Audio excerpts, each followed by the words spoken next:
الحمد لله وحده لا شريك له،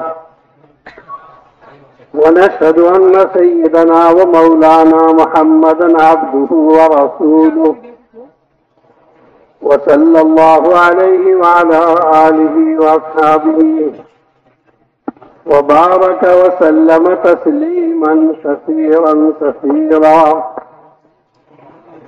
أما بعد، فقد قال الله تبارك وتعالى: إنما يعمر مساجد الله من آمن بالله واليوم الآخر وأقام الصلاة وآتى الزكاة ولم يخش إلا الله فعسى أولئك أن يكونوا من المهتدين.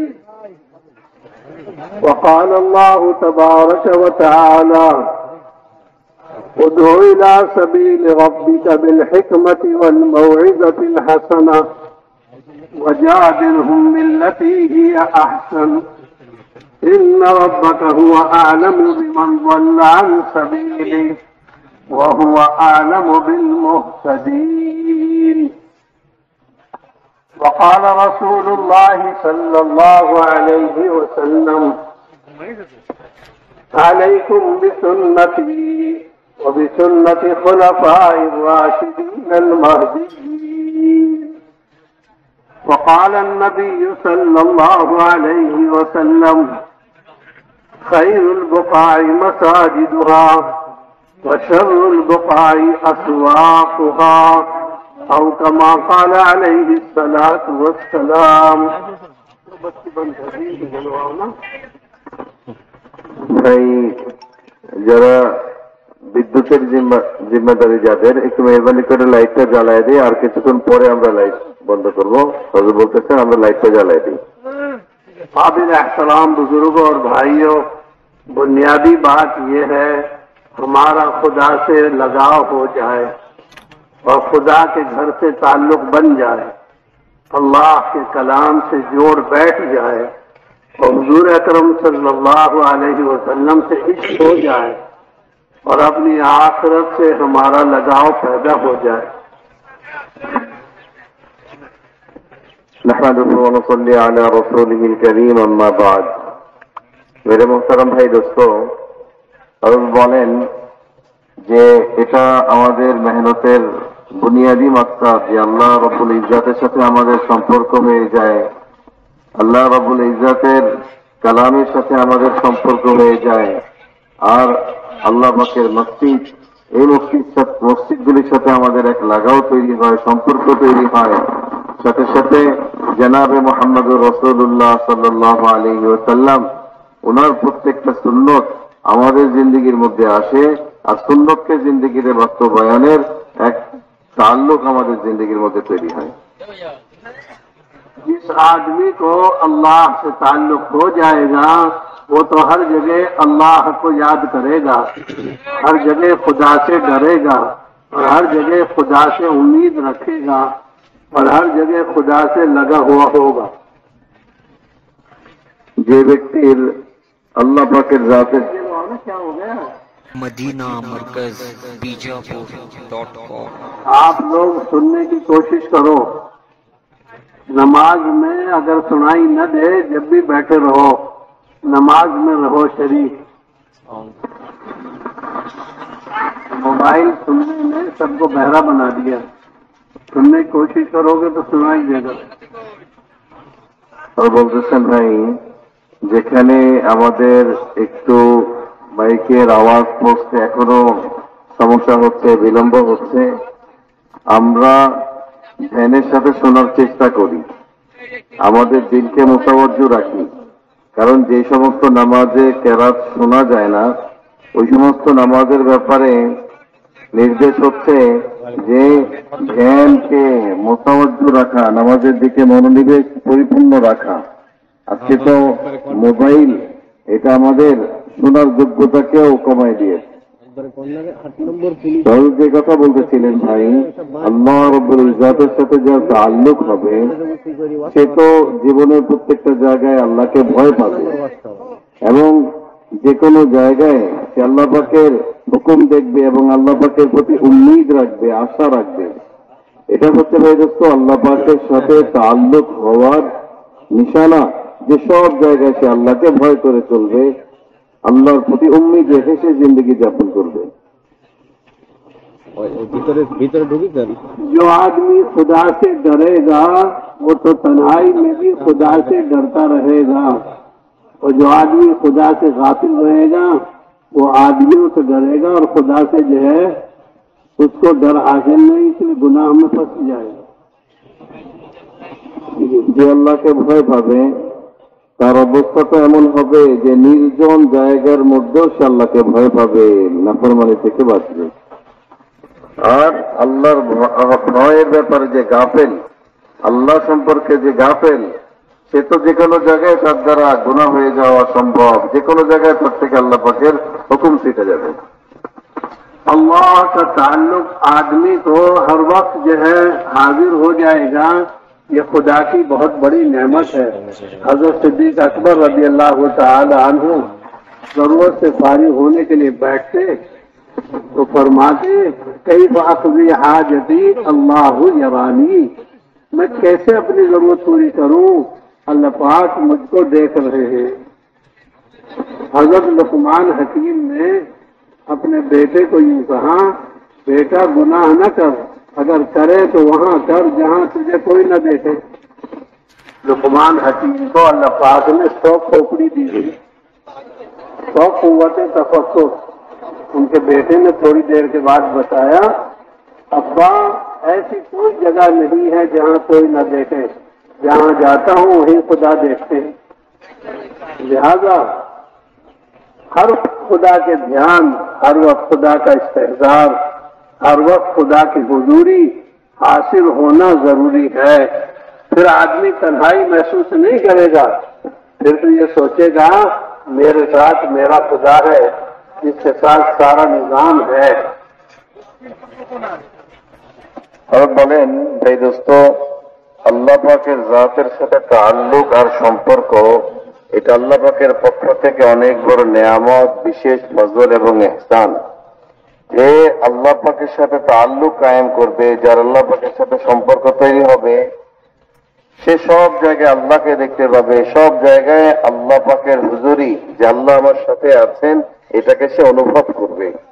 সিদ্দিক আকবর হযরত আবু বকর সিদ্দিক রাদিয়াল্লাহু তাআলা আনহু, উনি যখন কাযায়ে হাজতের জন্য ওনার প্রয়োজন, ইস্তেঞ্জা ইত্যাদির জন্য যখন আলাদা হয়ে যেতেন, তখন উনি বলতেন যে আমি কিভাবে এমনটা করব, যখন কিভাবে এটা আমার দ্বারা করা সম্ভব, যখন আল্লাহ আমার সাথে আছে।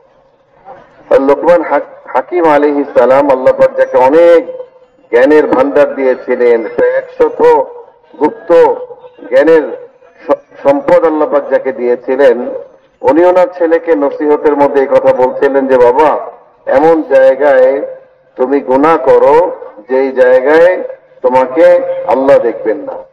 তো ছেলে অনেক তালাশ করলো, তালাশ করে আসার পরে বাবাকে বলল যে বাবা, এমন তো কোনো জায়গা নেই যেই জায়গায় আমি আল্লাহ তাআলা থেকে নিজেকে ছুপায়া, আল্লাহ তাআলা থেকে নিজেকে আড়াল করে আমি গুনাহ করতে পারি। ভাই দোস্ত, এই জন্য আল্লাহ পাকের জাতের সাথে তাআল্লুক কায়েম হওয়া, আল্লাহ পাকের সাথে সম্পর্ক তৈরি হওয়া, এটা আমার আপনার প্রত্যেকের জন্য এটা বিশেষ বিশেষ জরুরি। हम गुनाहों में इसलिए फंस जाते हैं, हमें ये खौफ नहीं होता अल्लाह पाक देख रहे हैं। एक बुजुर्ग चिराग के ऊपर उंगली ले जाते बार बार, रात को तन्हाई में चिराग के पास उंगली ले जाते। किसी ने पूछा आप ऐसा क्यों कर रहे हैं? कहने लगे मेरा नफ्स मुझे बुराई के लिए कहता है, मैं उसको याद दिलाता हूँ आग में चलना पड़ेगा, और ये दुनिया की आग तू बर्दाश्त कर ले तो आखिरत भी बर्दाश्त कर लेगा, तो इसका इलाज कर रहा हूँ। जब आदमी खुदा से डरेगा तो खुदा के अवामिर के तोड़ने से बचेगा, और जब आदमी खुदा से नहीं डरेगा तो ये आदमी खुदा के हुक्मों के तोड़ने में फंस जाएगा, जो इसकी बर्बादी का और इसकी तबाही का इलाज होगा। হযরত বলেন মেরে ভাই দোস্ত, যে ব্যক্তি আল্লাহকে ভয় করবে সে সব জায়গার মধ্যে আল্লাহ পাকের উপস্থিতিকে সে অনুভব করবে এবং নিজেকে গুনাহ থেকে বাঁচাইতে সক্ষম হবে। আর যে আল্লাহকে ভয় পাবে না, যার দিলের মধ্যে খোদা ভীতি বলতে কিছু নাই, সে যে কোনো মুহূর্তে যে কোনো সময়ে ভাই দোস্ত তার দ্বারা নাফরমানি হয়ে যাবে, গুনাহ হয়ে যাবে, এটা থেকে সে বাঁচতে পারবে না। বলে এক বুজুর্গ, উনি রাতের আধারে বারবার ওনার আঙ্গুলিকে চেরাগের মধ্যে, কুপির আগুনের মধ্যে বারবার ছোঁয়া দিচ্ছিলেন। তো কেউ জিজ্ঞেস করলো যে আপনি এমনটা কেন করছেন? আমি আমার নফসকে, আমি আমার দিলকে এটা শাস্তি দিচ্ছি, এটা বুঝাচ্ছি যে দিল গুনাহের দিকে যেতে যাচ্ছে, গুনাহের আগ্রহ দিলের মধ্যে আসে, তো দিলকে এটা বুঝাচ্ছি যে দুনিয়ার এই সামান্য আগুন, বলে এটাকে তুমি বরদাস্ত করতে পারো না। তুমি যদি গুনাহের দিকে যাও অনিবার্যভাবে তোমার জাহান্নামের আগুনের মধ্যে তোমাকে জ্বলতে হবে। এটা তুমি কিভাবে বরদাস্ত করবা ভাই দোস্ত? এই জন্য প্রত্যেকের আল্লাহ পাকের জাতের সাথে তাআল্লুক, আল্লাহ পাকের ভয়, এটা হাসিল করা প্রত্যেকের জন্য জরুরি। हजरत आदम अलैहिस्सलातु वस्सलाम उस चूक को, उस भूल को कर बैठे जिससे मना किया गया था। तो भूल के हो जाने के बाद कुरान पाक में आता है कि कपड़े उतर गए और उनको उनकी जो है कपड़े की इज्जत से महरूम कर दिया गया। यूं कहें फिर जो है उन्होंने पत्तों से अपनी शर्मगाह की हिफाजत की। तो मालूम हुआ जब इंसान किसी हरकत में मुब्तला हो जाएगा तो इज्जत का लिबास, एहतराम का लिबास उससे उतर जाएगा। वो तो आदम अलैहिस्सलाम थे, अल्लाह की तरफ मुतवज्जे हुए कि रोने के अलावा कोई इलाज नहीं है। दावत के काम करने वाले के लिए बुनियादी अमल है तौबा, बुनियादी अमल है अल्लाह से माफी मांगना। इब्राहिम अलैहिस्सलातु वस्सलाम को अल्लाह पाक ने 30 सिफात अता फरमाए, जिन सिफात की सबसे बुनियादी अमल जो है वो तौबा है। क्योंकि अल्लाह पाक ने उनको 30 सिफात से नवाजा। सिफात तो बहुत सारे हैं, लेकिन अहम अहम सिफात में सबसे अहम है तौबा, जिसको खुदा ने बताया है कि ताइबून, तौबा करने वाला। तौबा बड़ी चीज है, लेकिन तौबा के लिए तीनों शर्तें जरूरी हैं। उस गुनाह को छोड़े, उस पर नादिम हो, आइंदा न करने का पक्का इरादा हो। और बोलें भाई दोस्तों, আদম আলাইহিস সালাম ওনার থেকে যখন একটা চুক হয়ে গেল, ওইটার ভুল হয়ে গেল, তো এটার পরই সাথে সাথে আল্লাহ পাক ওনাকে যে ইজ্জতের পোশাক পরিধান করিয়েছিলেন এটা ওনার গায়ে থেকে পড়ে গেল। और ये भूल भी अच्छी हुई तो हो गई। अगर भूल न होती तो 1,24,000 नबी कहां से आते? अगर भूल न होती तो ये 4 किताबें आसमानी और ये 100 सहीफे कहां से आते? और अगर भूल न होती ये जन्नत में जाने वाली 120 सफ़े कहां से होती? फिर तो दोनों मियां बीवी जन्नत में रहते। আর বলেন যে আদম আলাইহিস সালামের দ্বারা যে ভুল হয়ে গেছে, এই ভুলের মধ্যেও আল্লাহ পাকের অনেক বড় রহস্য লুকায়িত। যদি এটা না হতো তাহলে দুনিয়ার মধ্যে 1,24,000 নবী বা কিভাবে আসতেন? আসমানি যে গ্রন্থ কিতাবগুলি আমরা পেয়েছি, এই কিতাবগুলি বা কিভাবে পেতাম? আর জান্নাতের মধ্যে ওই জান্নাতীদের যে কাতার, এই কাতারগুলির মধ্যে সারিবদ্ধভাবে আমরাই বা কিভাবে দাঁড়াইতে পারতাম? কারণ ওনারা তো জান্নাতের মধ্যেই থাকতেন, আর জান্নাতের মধ্যে থাকার কারণে দুনিয়ার মধ্যে মানুষের এই আগমনের সিলসিলা এটা কায়েম হইত না। তো আদম আলাইহিস সালামের এই ভুলের মধ্যেও দুনিয়াতে মানব বসতি গড়ার অনেক বড় হিকমত এবং রহস্য আল্লাহ পাক নিহিত রেখেছেন। হযরত যেটা বলছিলেন যে আদম আলাইহিস সালাম যখন এ ভুল হয়ে গেল, সাথে সাথে ওনার ইজ্জতের পোশাকগুলি খুলে পড়ে গেলেন। উনি চারপাশ থেকে পাতাগুলি কুড়িয়ে ওনার ইজ্জত এবং আব্রুকে ঢাকার জন্য চেষ্টা করতেছিলেন। এটা দ্বারা বোঝা যায় যে আল্লাহ রব্বুল ইজ্জাত বান্দাকে যে ইজ্জতের পোশাক পরান, বান্দা যখন কোনো নাফরমানি তার দ্বারা হয়ে যায়, গুনাহ হয়ে যায়, তখন সাথে সাথে মেরে ভাই দোস্ত ওই ইজ্জতের পোশাক ইকরাম এটাকে আল্লাহ তাআলা ছিনিয়ে নেন, আল্লাহ পাক এটাকে উঠিয়ে নেন। এজন্য আদম আলাইহিস সালাম উনি তো ওনার তওবার মাধ্যমে, ইস্তেগফারের মাধ্যমে, আল্লাহ পাকের কাছে শর্মিন্দা হওয়ার মাধ্যমে উনি আবার আল্লাহর কাছে গ্রহণযোগ্য হয়েছেন, আল্লাহ পাকের কাছে আবার সেই ইজ্জতের মাকাম উনি ফিরাই নিয়েছেন। মেরে ভাই দোস্ত, প্রত্যেক দায়ীর জন্য এটা বহুতই জরুরি, তার যতগুলি সিফাত থাকা দরকার তার মধ্যে অন্যতম বড় যে সিফাত তার মধ্যে অবশ্যই থাকা দরকার সেটা হচ্ছে তাওবা, আল্লাহর দিকে ফিরে আসা। কারণ আল্লাহ তাআলা নবীদেরকে যে গুণগুলি দিয়েছিলেন, বিশেষভাবে ইব্রাহিম আলা নবিয়িনা আলাইহিস সালাম, আল্লাহ পাক ওনাকে বিশেষভাবে 30টা গুণে বিশেষ 30টা গুণ দিয়েছিলেন। এই 30টা গুণই ছিল অনেক বড় বড় গুণ। এর মধ্যে সবচেয়ে বড় এক সিফাত ইব্রাহিম আলাইহিস সালামকে যেটা দিয়েছিলেন সেটা ছিল তাওবার গুণ, আল্লাহর দিকে ফিরে আসা, আল্লাহর প্রতি অনুতপ্ত হওয়া। এই জন্য আমাদের প্রত্যেক দায়ী, প্রত্যেক ভাইয়ের জন্য এই সিফাতে তাওবা এটা বহুত জরুরি। হযরত বলেন যে এটার জন্য 3টা শর্ত আমরা স্বতঃসিদ্ধ সবাই আমরা জানি যে 1 নম্বরে এই গুনার কাজটাকে ছেড়ে দিতে হবে, 2 নম্বরে যে গুনাহ হয়েছে এটার উপর অনুতপ্ত হইতে হবে, আর 3 নম্বরে ভাই দোস্ত ভবিষ্যতে কখনো আমি আর এই গুনাহের মধ্যে লিপ্ত হব না, এটার প্রতি পাক্কা আজম ইরাদা থাকতে হবে, তখন তার তওবা আল্লাহর কাছে গ্রহণযোগ্য হবে। हजरत आदम अलैहिस्सलाम 40 साल रोए हैं और आसमान 40 साल नहीं देखा, सिर्फ इस शर्मिंदगी में कि मैंने अल्लाह की नाफरमानी की है, अपने आप को शर्मिंदा किया। तो मालूम हुआ दावत के काम के न करने पर, इबादत के न करने पर, तिलावत के न करने पर, खुदा के नबी की सुन्नत जिंदा न करने पर, आखिरत की फिक्र न करने पर मैं सोचता रहूं, रोता रहूं।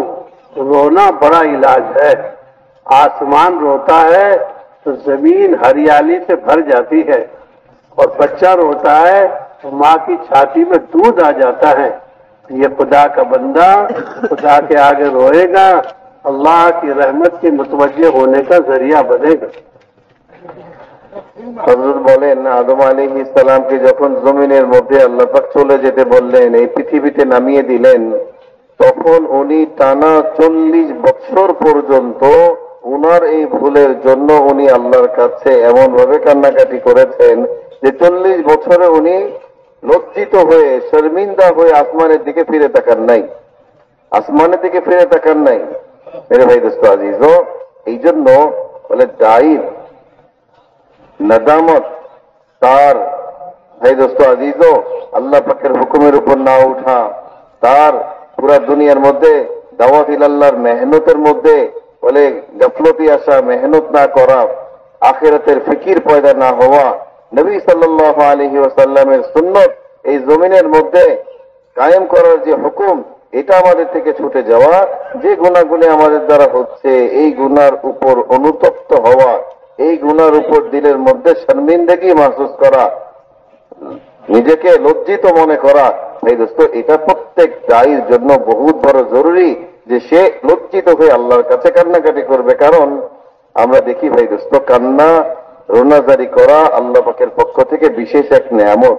কারণ আসমান যখন কাঁদে, মানে বৃষ্টির আকারে তার কাদা বৃষ্টির আকারে জমিনে যখন নাজিল হয়, তখন আমরা দেখি যে পৃথিবীটা সুজলা সুফলা সুন্দরভাবে পৃথিবীটা সুসজ্জিত হয়ে যায়, গাছপালা পত্র পল্লবে পৃথিবী ভরে যায়।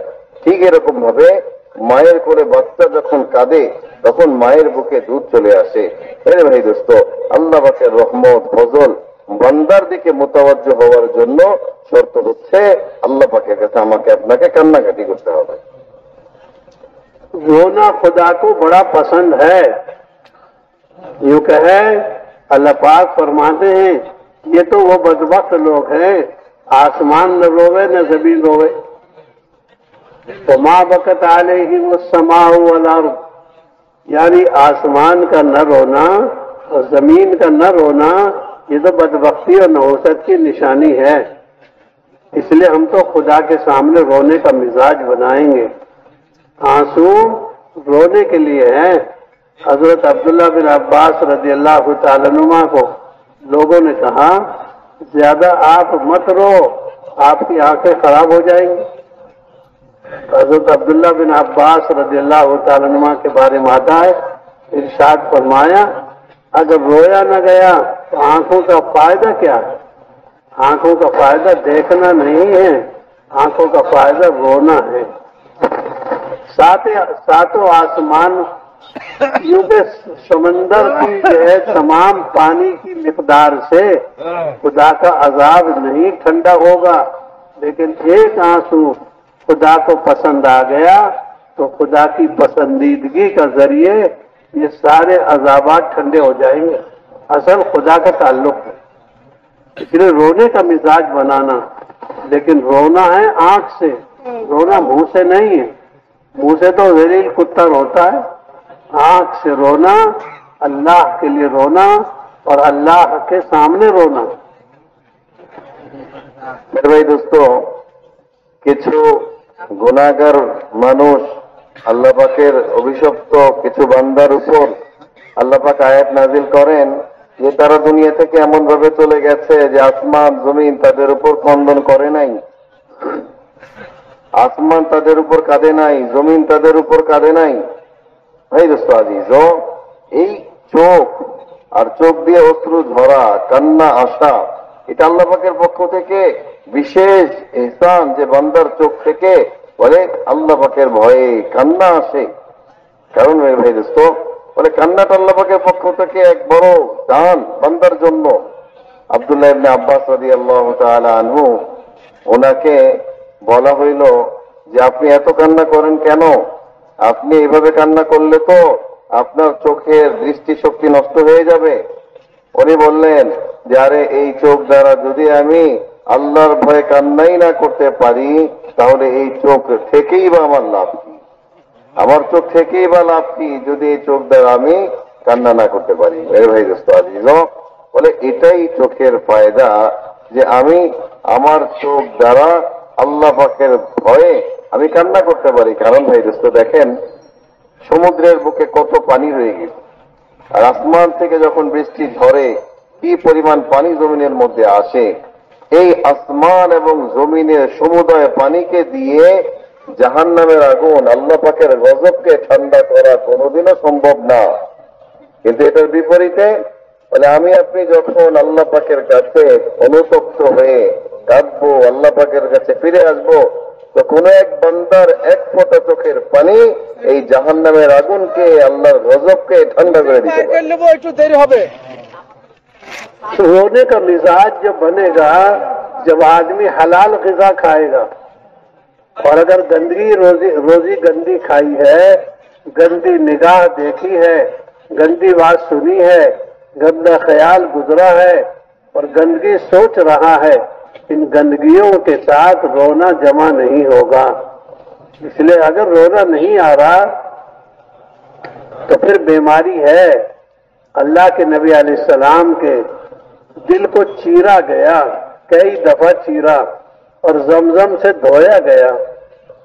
सारे आलम के नबी, सबसे ऊंचे नबी, उनके दिल को चीरा जा रहा है और जमजम से धोया जा रहा है, और जिब्रील अमीन धो रहे जमजम से। तो मालूम हुआ दाई तो तमाम आलाइशों से, तमाम गंदगियों से, तमाम गंदे ख्यालात से बचकर चले। इसलिए कि दावत का काम तो बहुत बुनियादी काम है, हर एक से काम नहीं होगा। इसलिए मेरे बुजुर्गों, हम तो दिलों को साफ करेंगे तौबा के जरिए, इस्तिग़फ़ार के जरिए।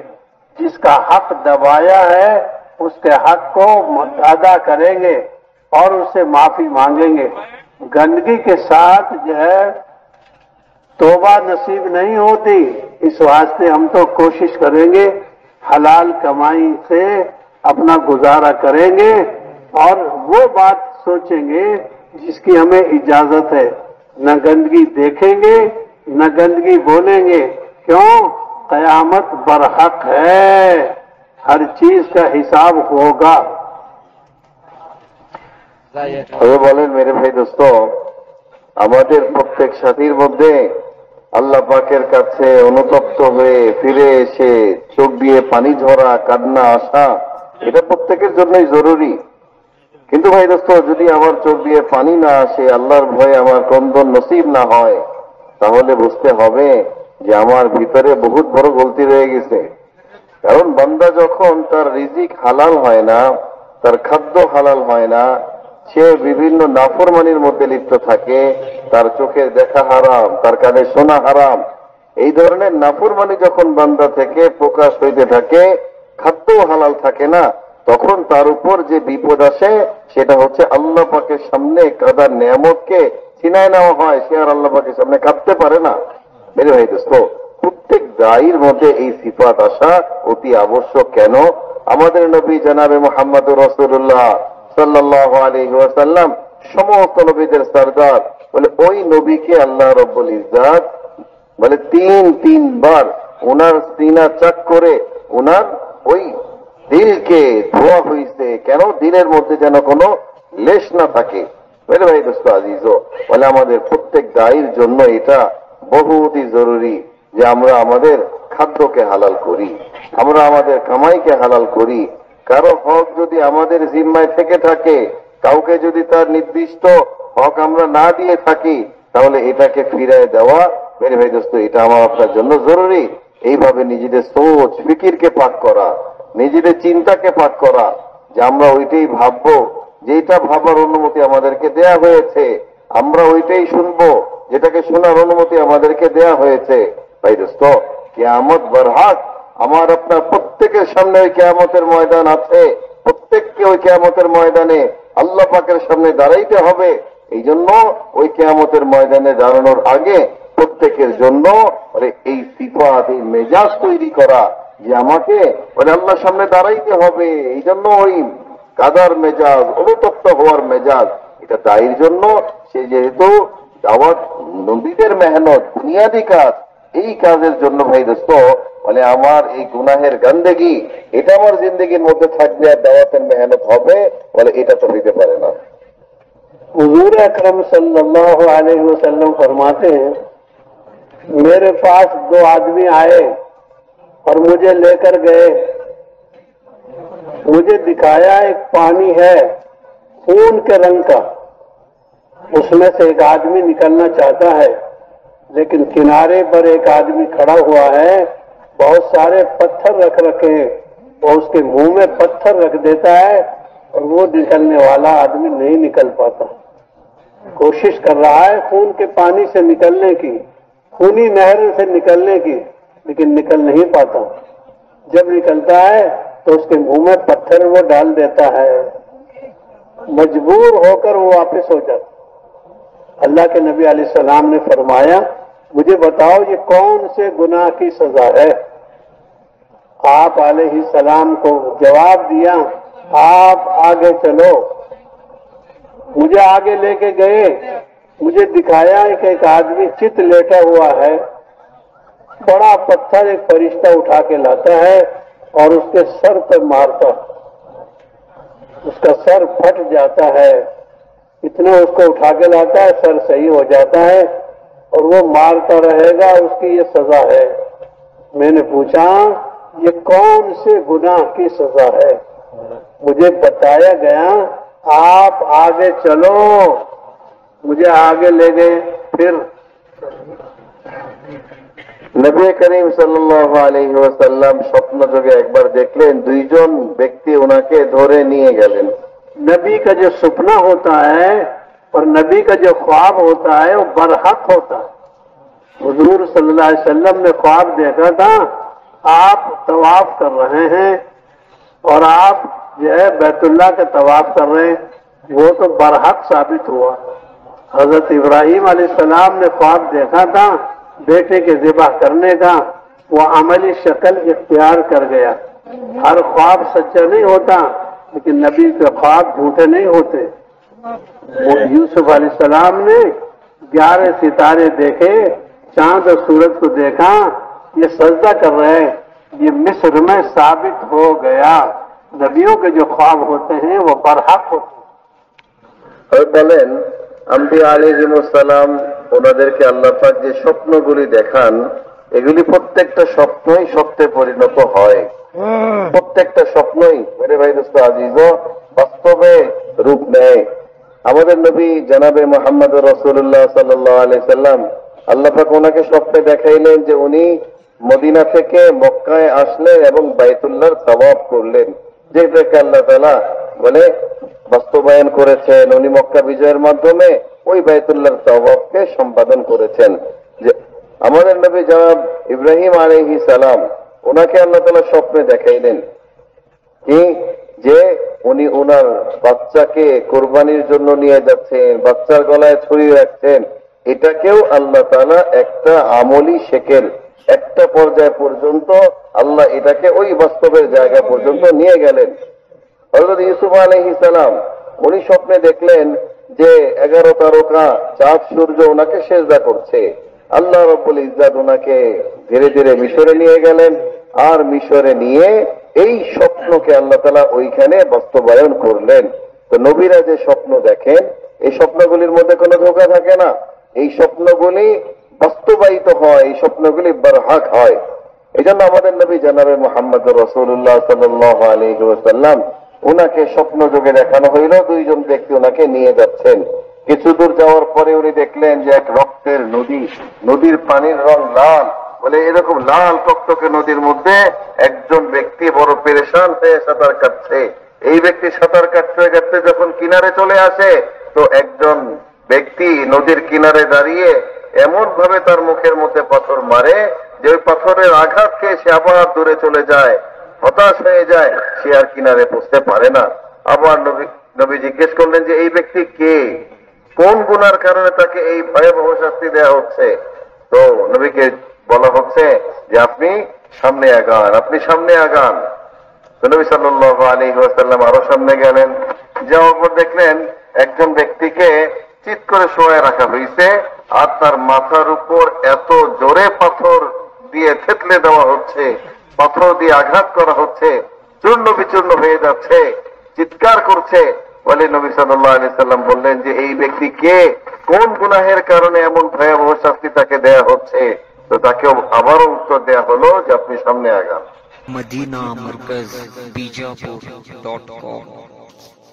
मुझे दिखाया गया एक जबरदस्त तंदूर है, नीचे से गहरा है, ऊपर से टुकड़ा है, आग लगी हुई है, औरतें बगैर कपड़े के, मर्द बगैर कपड़े के निकलना चाहते हैं उस आग में से, वो मर्द और औरत, लेकिन निकल नहीं पा रहे हैं। मैंने पूछा ये किस गुनाह की सजा है? मुझे बताया गया आप आगे चलो। मुझे आगे दिखाया गया कि आप कहते हैं एक आदमी के जबड़ों को चीरा जा रहा है, नाक से लेकर गुद्दी तक, कान से लेकर गुद्दी तक सारा जबड़ा चीरा जा रहा है लोहे के औजारों से, लोहे के जो हथियारों से। एक जबड़ा चीरते हैं वो सही हो जाता है, दूसरा जबड़ा चीरते, दोनों जबड़े चीरे जा रहे हैं। मैंने पूछा ये कौन से गुनाह की सजा? मुझे बताया गया आप आगे चलो। मेरे मोहतरम भाई दोस्तों अजीजों, এইভাবে হুজুর সাল্লাল্লাহু আলাইহি ওয়াসাল্লাম যখন আরো সামনে অগ্রসর হলেন তো দেখলেন যে বড় এক তন্দুর, যেটাতে আমরা দেখি যে রুটি শেখা হয়, বড় তন্দুর, এটার ভিতরে প্রচন্ড আগুনের, প্রচন্ড লেলিহান শিখা দাউ দাউ করে জ্বলছে, আর কিছু মানুষ ভিতরে এই আগুনের মধ্যে, এই টকবকে আগুনের মধ্যে সে এরকম চিৎকার করছে, এটা থেকে বের হওয়ার কোশিশ করছে। নবী সাল্লাল্লাহু আলাইহি সাল্লাম বললেন যে এরা কারা? বললেন যে আপনি আগে বাড়েন। এরপর এক ব্যক্তিকে দেখলেন যে তাকে যে তার গালগুলি চিরা হচ্ছে, কান পর্যন্ত নিয়ে যাওয়া হচ্ছে, দুই দিকে এইভাবে চিরা হচ্ছে। তো বললেন যে এটা কে, এই ব্যক্তি কে, কোন কারণে তাকে এত ভয়াবহ শাস্তি দেওয়া হচ্ছে? হুজুর সাল্লাল্লাহু আলাইহি সাল্লামকে এবারও বললেন যে আপনি সামনে অগ্রসর হন। मुझे आगे लेकर गए, मुझे दिखाया गया एक बहुत शानदार बाग है, बहुत उम्दा मकान है, बहुत उम्दे बाग, हर किस्म के मेवे और फल हैं। मैंने पूछा ये किसके लिए? मुझे बताया गया आप आगे चलो। मैंने आगे चलकर देखा एक शानदार बाग है जो पहले से ज्यादा अच्छा है और बहुत ज्यादा खूबसूरत मकान है, बहुत ज्यादा खूबसूरत फल हैं, बहुत ज्यादा खूबसूरत मंजर है। मैंने पूछा ये किसके लिए? मुझे बताया गया कि आप आगे चलो। मुझे दिखाया गया ऊपर देखो। मैंने ऊपर देखा, पहले दोनों बागों से ज्यादा खूबसूरत और ज्यादा अच्छा बाग है। मैंने पूछा ये किसके लिए है? मुझे बताया गया ये आपके लिए है। मैं अंदर तेजी से दौड़ने लगा, जाने लगा, तो मुझसे वो कहने लगे अभी नहीं, अभी नहीं, अभी आपके जाने की जगह नहीं है, अभी तो आपको दुनिया में रहना है, उसके बाद जाना। নবী করিম সাল্লাল্লাহু আলাইহি ওয়াসাল্লাম আরো সামনে যখন অগ্রসর হলেন তখন দেখানো হলো সুন্দর বাগিচার মধ্যে এক সুন্দর মহল, বড় সুন্দর জায়গা, মনোরম জায়গা। নবী সাল্লাল্লাহু আলাইহি ওয়াসাল্লাম জিজ্ঞেস করলেন যে এটা কার বাড়ি? তো বলা হলো যে আপনি সামনে আগান। আরো সামনে অগ্রসর হলেন তো দেখলেন যে পূর্বের বাড়ির চাইতে, মহলের চাইতে আরো সুন্দর বাগ বাগিচা, ফল ফুলে সুসজ্জিত আরো সুন্দর বাড়ি। জিজ্ঞেস করলেন যে আরে এত সুন্দর বাড়ি, এই বাড়ি কার? বলা হলো যে আপনি আরো সামনে অগ্রসর হন। এরপর নবী সাল্লাল্লাহু আলাইহি সাল্লাম আরো সামনে যখন গেলেন তখন তার সঙ্গীদায় তাকে বললেন এবার আপনি উপরের দিকে তাকান। নবী সাল্লাল্লাহু আলাইহি সাল্লাম যখন উপরে দেখলেন, দেখলেন যে এত সুন্দর বাড়ি, এত সুন্দর মহল, এত সুন্দর পরিবেশ। বলে যে এটা কার বাড়ি? বলতেছে ইয়া রাসূলুল্লাহ এই বাড়ি হচ্ছে আপনার বাড়ি। এত সুন্দর মহল দেখে নবী সাল্লাল্লাহু আলাইহি সাল্লাম দ্রুত ওই মহলের দিকে অগ্রসর হতে চাইলেন। সাথে সাথে তার সঙ্গীদ্বয় তাকে আটকায় বললেন যে না না, বলে এই মহল তো এখনই আপনার জন্য না, বলে আপনার ইন্তেকালের পরে আল্লাহ রাব্বুল ইজ্জত আপনাকে এই মহল দান করবেন। फिर अल्लाह के नबी अलैहिस्सलाम कहने लगे तुम मुझे रात भर लिए फिरे हो और रात भर तुम मेरे साथ रहे हो, बताओ तो सही है क्या वाकया है, क्या किस्सा है? बताया मैं हूं जिब्रील और ये है मीकाईल और अल्लाह की तरफ से मैं भेजा गया है। वो जो हमें दिखाया गया था कि वो पानी है खून के नहर का, वो है सूदखोर। वो सूदखोरी के ये सजा में, सूद लेने की सजा में गिरफ्तार है, निकलना चाहता है, निकल नहीं सकता। आज मोटरसाइकिल का सूद अलग, मोबाइल का सूद अलग, जानवरों का सूद अलग, तरह तरह का। हदीस में आता है सूद आम हो जाएगा, लोग नाम बदल देंगे। जो सूद खाता है वो तो ऐलान जंग अल्लाह से है उसका। सूद खाएगा वो तो अल्लाह का दुश्मन है। इसलिए हमारे घरों में सूद घुस गया, शक्ल बदल बदल कर, क्योंकि जिना आम हो जाएगा, निकाह मुश्किल हो जाएगा, इल्म उठ जाएगा और जहल फैल जाएगा। इसलिए हमारे घरों में इस सूदी कारोबार, सूदी सिलसिला बढ़ गया है। सोचे इसको हम, मेरा बेटा, मेरा दामाद, मेरा भाई सूद खाता है, मैं कैसे बचूं इससे, मैं खुद कैसे बचूं? इसकी कोई गुंजाइश नहीं है। लोगों ने सूद के नाम बदल दिए। नाम बदलने से शक्ल नहीं बदलती, हुक्म नहीं बदलता। তবে বলেন যে এরপরে নবী সাল্লাল্লাহু আলাইহি ওয়াসাল্লাম সারা রাত্র ওনাকে যে দুইজন নিয়ে চললো তাদেরকে বললেন যে গত রাতের এই ঘটনা তোমরা আমাকে বলো কি এই ঘটনা, এটার কারণ কি? তখন তারা বললেন যে আমি হচ্ছি জিবরাইল আলাইহিস সালাম আর আপনার অপর সঙ্গী হচ্ছে হযরত মিকাইল আলাইহিস সালাম।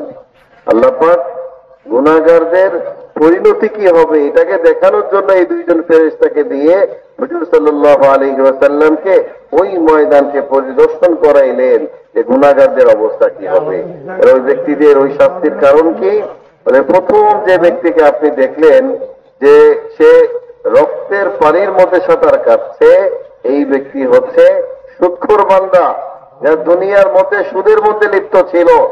যারা দুনিয়াতে সুদ খাইত বলে তাদের পরিণতি হচ্ছে এইটা। বলেন ভাই দোস্ত আজিজ, বলে আজকে সুদ, হ্যাঁ, বলে জানোয়ারের মধ্যে এক ধরনের সুদ, মোবাইলের মধ্যে এক ধরনের সুদ, বলে পুরা সমাজ আজকে সুদের মধ্যে ছেয়ে গেছে। নবী সাল্লাল্লাহু আলাইহি ওয়াসাল্লামের হাদিস যে কিয়ামতের আগে সুদ এত ব্যাপক হয়ে যাবে, সুদের ছড়াছড়ি এত ব্যাপক হয়ে যাবে যে বিভিন্ন নাম দিয়ে নামকরণ করে সুদকে বলে হালাল উপায়ে পেশ করার জন্য চেষ্টা করা হবে, সুদটাকে ঢাকার জন্য চেষ্টা করা হবে। মানুষ বাঁচতে যাবে কিন্তু বাঁচতে পারবে না, সুদকে এইভাবে ছড়ায় দেওয়া হবে। তাহলে সুদ কত ভয়াবহ গুনাহ।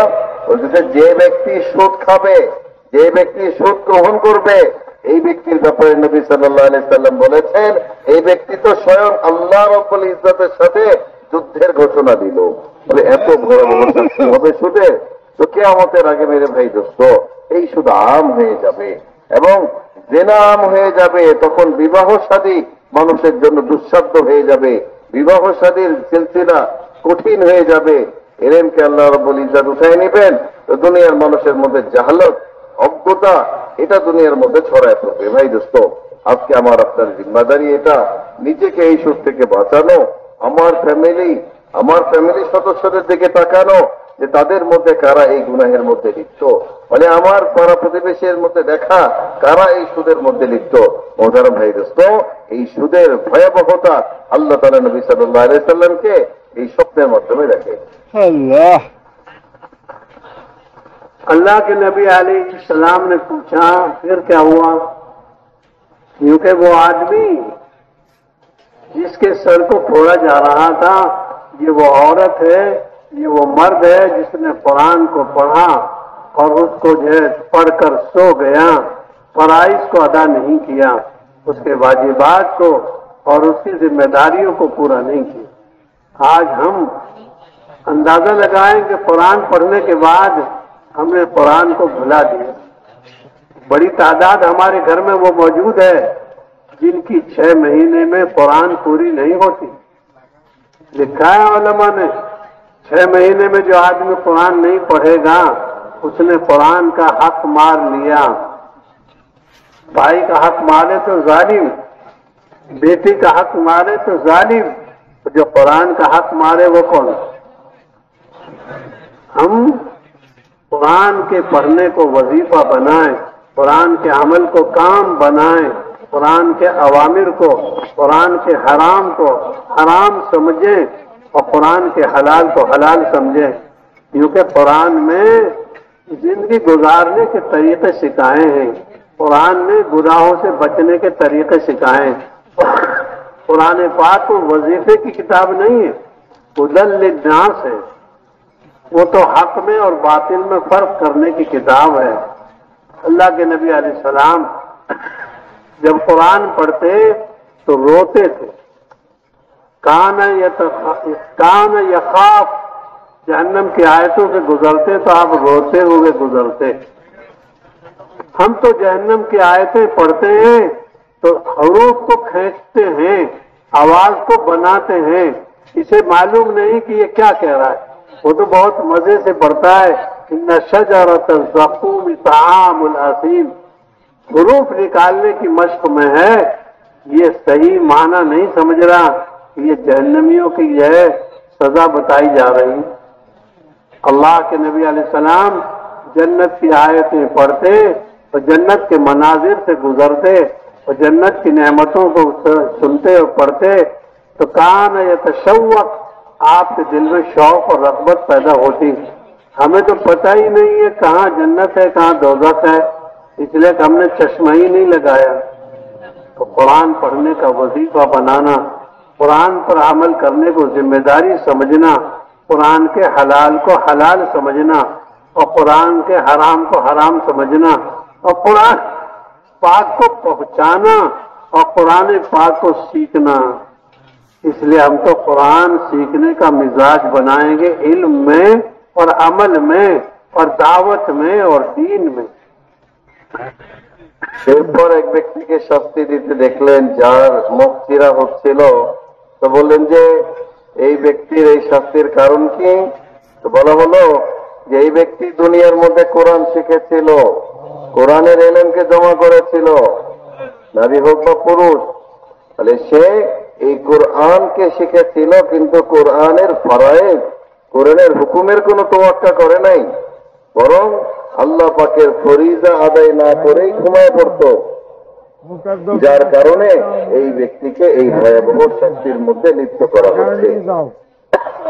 বলেন মেরে ভাই দোস্ত আজিজ, আল্লাহ রব্বুল ইজ্জত আমাকে আপনাকে যে কোরআন দিয়েছেন, বলে এই কোরআন বলে এটা একটা জীবন বিধান, যে আমি কোরআনের মাধ্যমে আমার জীবনকে পরিচালনা করব, কোরআনের হুকুমগুলিকে আমি মানব, আমি কোরআন মোতাবেক জিন্দেগি পরিচালনা করব। এই জন্য আমাদেরকে কোরআন দেয়া হয়েছে। কোরআন কোন ওজিফার কিতাব না যে আমি তেলাওয়াত করে আমি সাজায় রেখে দিলাম, এরকম কোন কিতাব না, বরং এটা হুদাল্লিন না, প্রত্যেক মানুষের জন্য হিদায়েতের মাপকাঠি হচ্ছে কোরআন। মেরে ভাই দোস্ত আজিজ, আজকে মুসলমানদের কত ঘর এমন পাওয়া যাবে যে ঘরগুলির মধ্যে কোরআনের তেলাওয়াত হচ্ছে না, 6 মাসের মধ্যেও একটা খতম হচ্ছে না। বলে কোরআনকে এইভাবে ছুঁড়ে ফেলা হয়েছে, কোরআনের তেলাওয়াত, কোরআনের জিকির ওই ঘরের মধ্যে নাই। মেরে ভাই দোস্ত আজিজ, এই জন্য আমাকে আপনাকে এই কোরআনকে শিখতে হবে, এই কোরআনকে বুঝতে হবে, এবং বলে এই কোরআনে কারিমের তাবলীগও আমাকে আপনাকে করতে হবে, যে কোরআনকে অপর বান্দাদের কাছে পৌঁছে দেওয়া, এটার জিম্মাদারিও আমাকে আপনাকে নিতে হবে।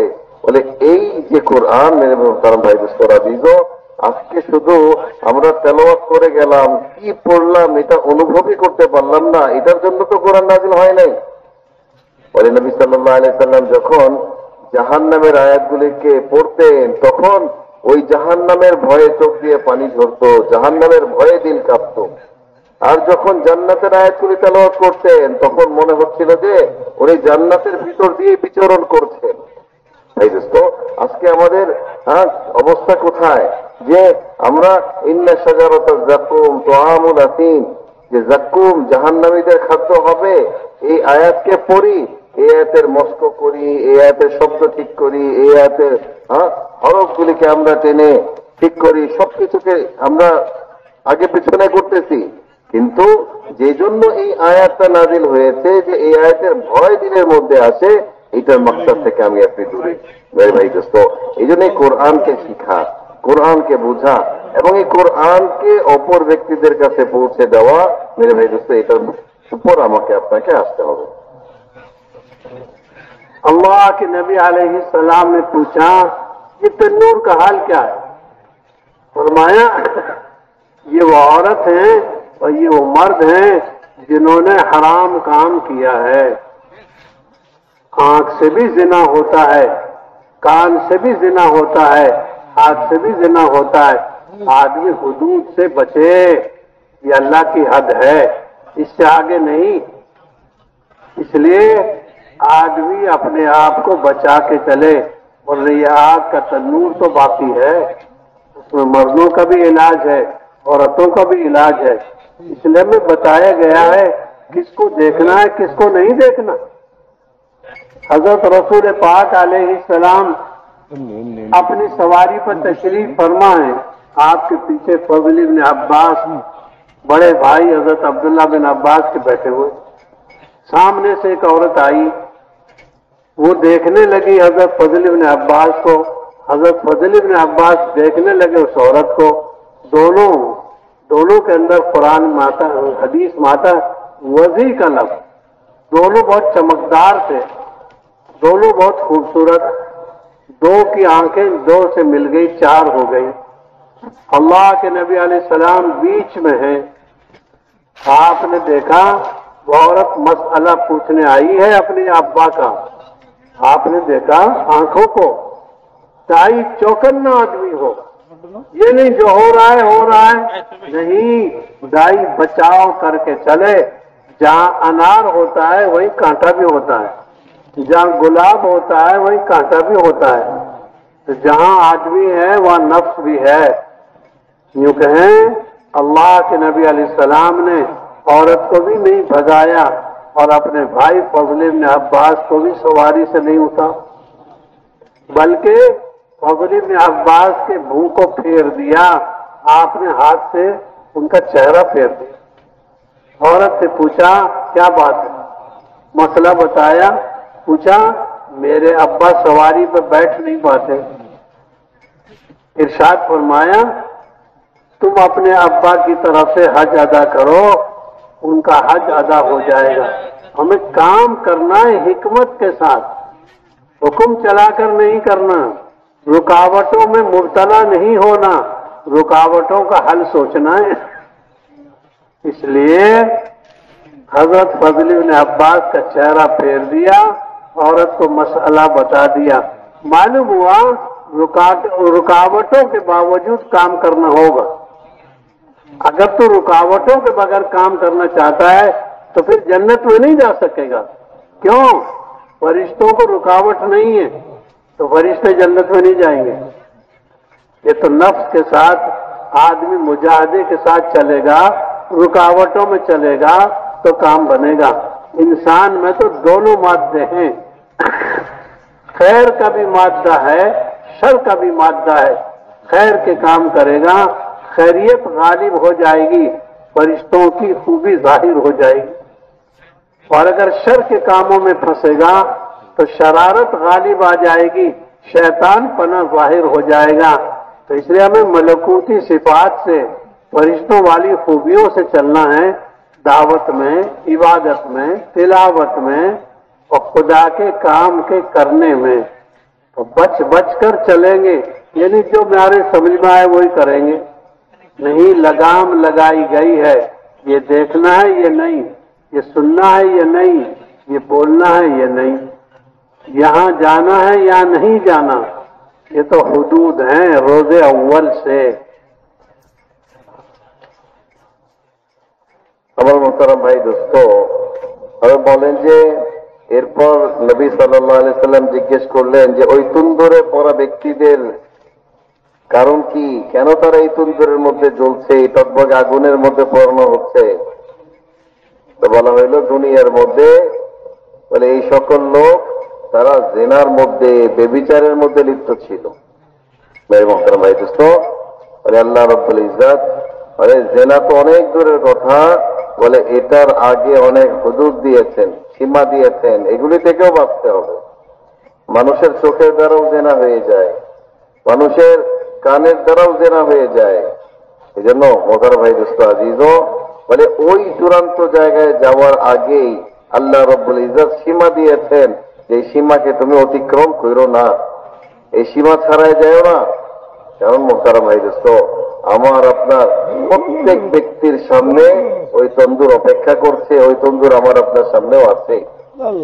এই জন্য ভাই দোস্ত বলে আমাকে আপনাকে বলে গুনাহের যে কোনো জায়গা থেকে, হুদুদ থেকে, সীমা থেকে নিজেকে বাঁচায় রাখতে হবে। চোখকে বাঁচায় রাখতে হবে, আমার দিলকে বাঁচায় রাখতে হবে, আমার দিমাগকে বাঁচায় রাখতে হবে। এটা প্রত্যেক ব্যক্তির জন্য বহুতই জরুরি। তাই বলেন নবী সাল্লাল্লাহু আলাইহি ওয়াসাল্লাম একবার ওনার চাচাতো ভাই ফজল ইবনে আব্বাস রাদিয়াল্লাহু তাআলা আনহুকে নিজের সওয়ারের উপর বসায়া কোথাও রওনা দিবেন এই অবস্থায় ছিলেন। এমন অবস্থায় একজন মেয়ে লোক আসলেন। তো মেয়ে লোক বড় সুন্দরী ছিলেন, আর ফজল ইবনে আব্বাস রাদিয়াল্লাহু তাআলা আনহু বড় খুব সুন্দর ব্যক্তি ছিলেন। তো এই দুইজনের চোখ একত্রিত হয়ে 4 চোখ একত্রিত হয়ে গেছে। দুইজনই বড় সুন্দর ব্যক্তি ছিলেন। ভাই মোহতারাম ভাই দোস্ত, বলে যেখানে আনার থাকবে সেখানে তো কাঁটা থাকবেই, যেখানে গোলাপ থাকবে সেখানে কাঁটা হবে না তা তো হইতে পারে না। বলে প্রত্যেকটা জায়গায় যেখানে মানুষ থাকবে সেখানে মানুষের নফস আছে, নফস সেখানে আছেই। হুজুর সাল্লাল্লাহু আলাইহি ওয়াসাল্লাম বলে গাই সবসময় চৌকান্ন হয়। এমন না যে যা হচ্ছে হইতে দাও, যেটা চলছে চলতে দাও, সে এটার প্রতি কোনো ভ্রুক্ষেপ না করাকে এটাকে বুজুর্গি মনে করছে না। দায়ী তো চৌকান্না হবে, তার সামনে কি ঘটছে তার সামনে কি চলছে এটার প্রতি তার নজর থাকবে, সজাগ দৃষ্টি থাকবে। যখন উনি লক্ষ্য করলেন যে ফজল ইবনে আব্বাসের চোখ এই মহিলার চোখের সাথে মিলে গেছে, বড় মোহাব্বত প্যারের সাথে ফজল ইবনে আব্বাসের চেহারাটাকে উনি অন্যদিকে ঘুরাই দিলেন। অন্যদিকে ঘুরাই দিয়ে তারপর ওই মহিলা লোককে বললেন যে বলো তোমার প্রশ্ন কি, কেন আসছো? মহিলা বললেন যে ইয়া রাসূলুল্লাহ, আমি তো এই জন্য আসছি যে আমার বাবা সোয়ারিতে আরোহণ করতে পারেন না, এখন বাবার হজ আমি কিভাবে আদায় করব, বাবা কিভাবে হজ আদায় করবে? হুজুর সাল্লাল্লাহু আলাইহি ওয়াসাল্লাম বলে দিলেন তোমার বাবার পক্ষ থেকে তুমি হজ আদায় করে নাও, এটা তোমার বাবার পক্ষ থেকে হজ আদায় বলে গণ্য হয়ে যাবে। আমার মোহতারাম ভাই দোস্ত আজিজ, মানে দায়ী সবসময় নিজেকে পাকিজা রাখবে, গুনাহের আদাত, গুনাহের খেয়ালাত এবং গুনাহের সীমানার কাছাকাছিও সে যাবে না। এটা দায়ীর জন্য এটা অত্যাবশ্যক।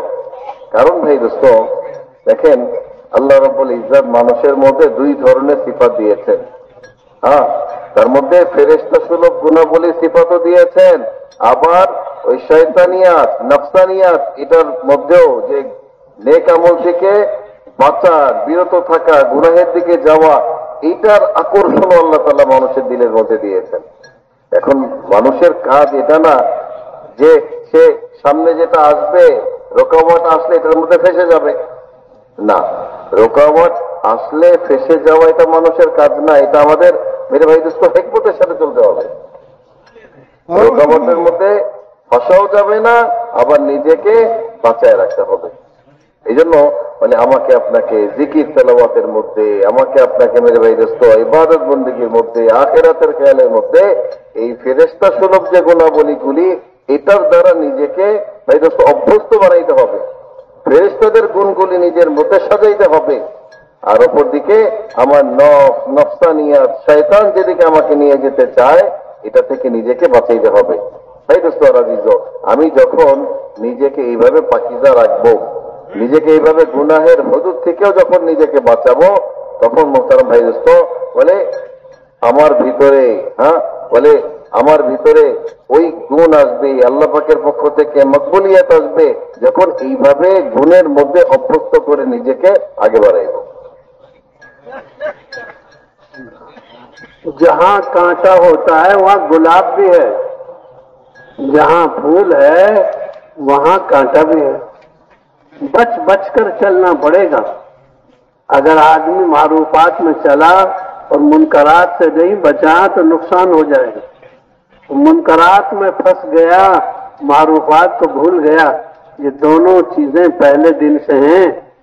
अल्लाह पाक ने यूं कहा अपने आदम को, कुलू वशरबू, दोनों मियां बीवी खा लो। कुला कहना चाहिए था, दोनों खाओ, दोनों नहीं कहा अल्लाह ने।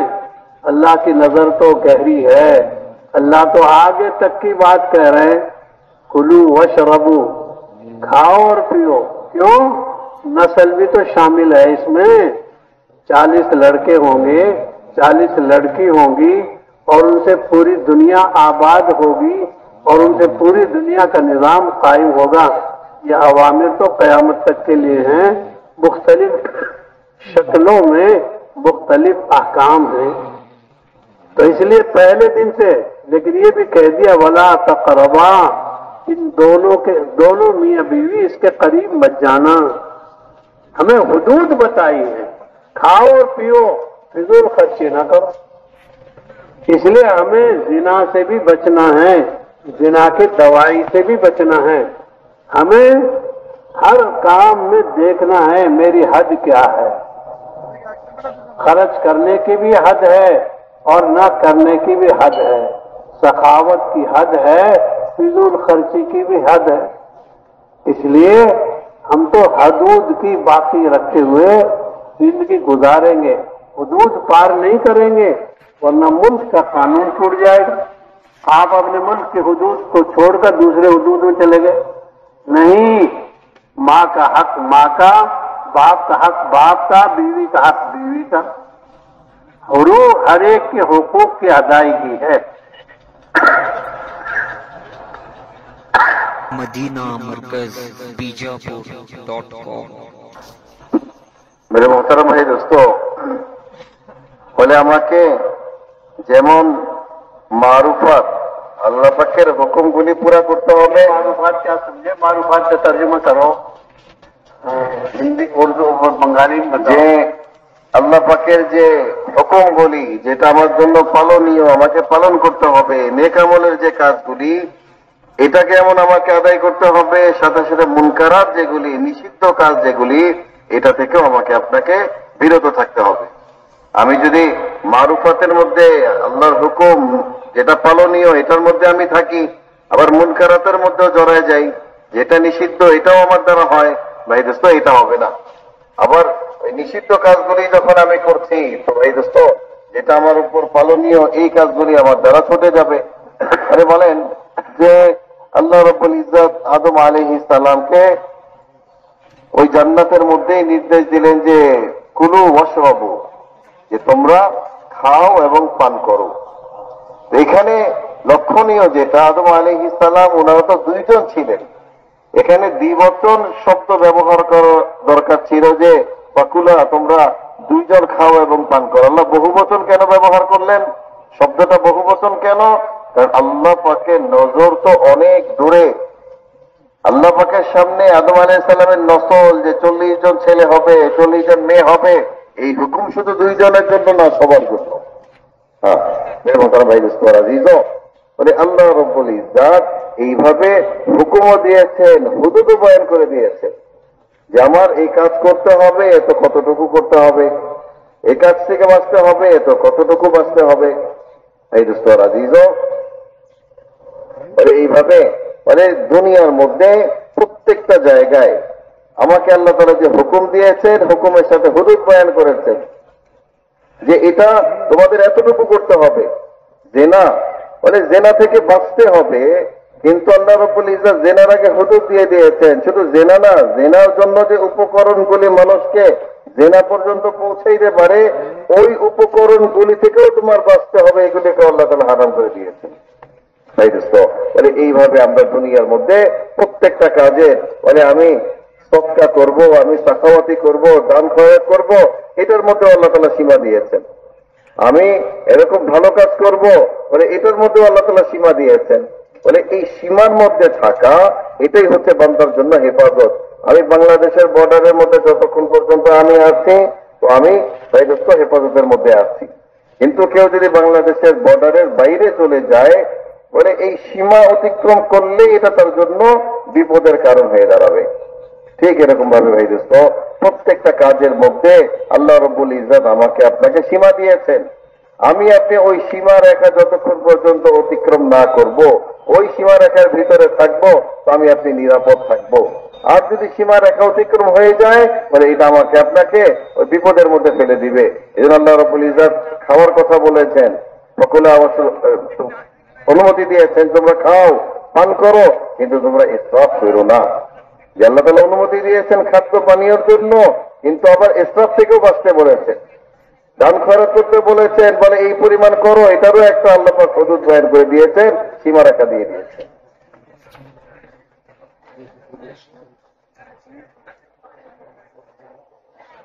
বাবা মা বলে বাবা মার হক, যে বাবা মাকে কতটুকু আমার হক আদায় করতে হবে এটাকেও আল্লাহ তাআলা হুদুদ বয়ান করেছেন যে বাবা মার হক কি, বাবা মাকে কতটুকু একরাম করব, কতটুকু আমি হক আদায় করব, এটারও আল্লাহ তাআলার পক্ষ থেকে সীমা রাখা আছে। अल्लाह के नबी अलैहिस्सलाम ने पूछा ये जबड़े क्यों चीरे जा रहे हैं?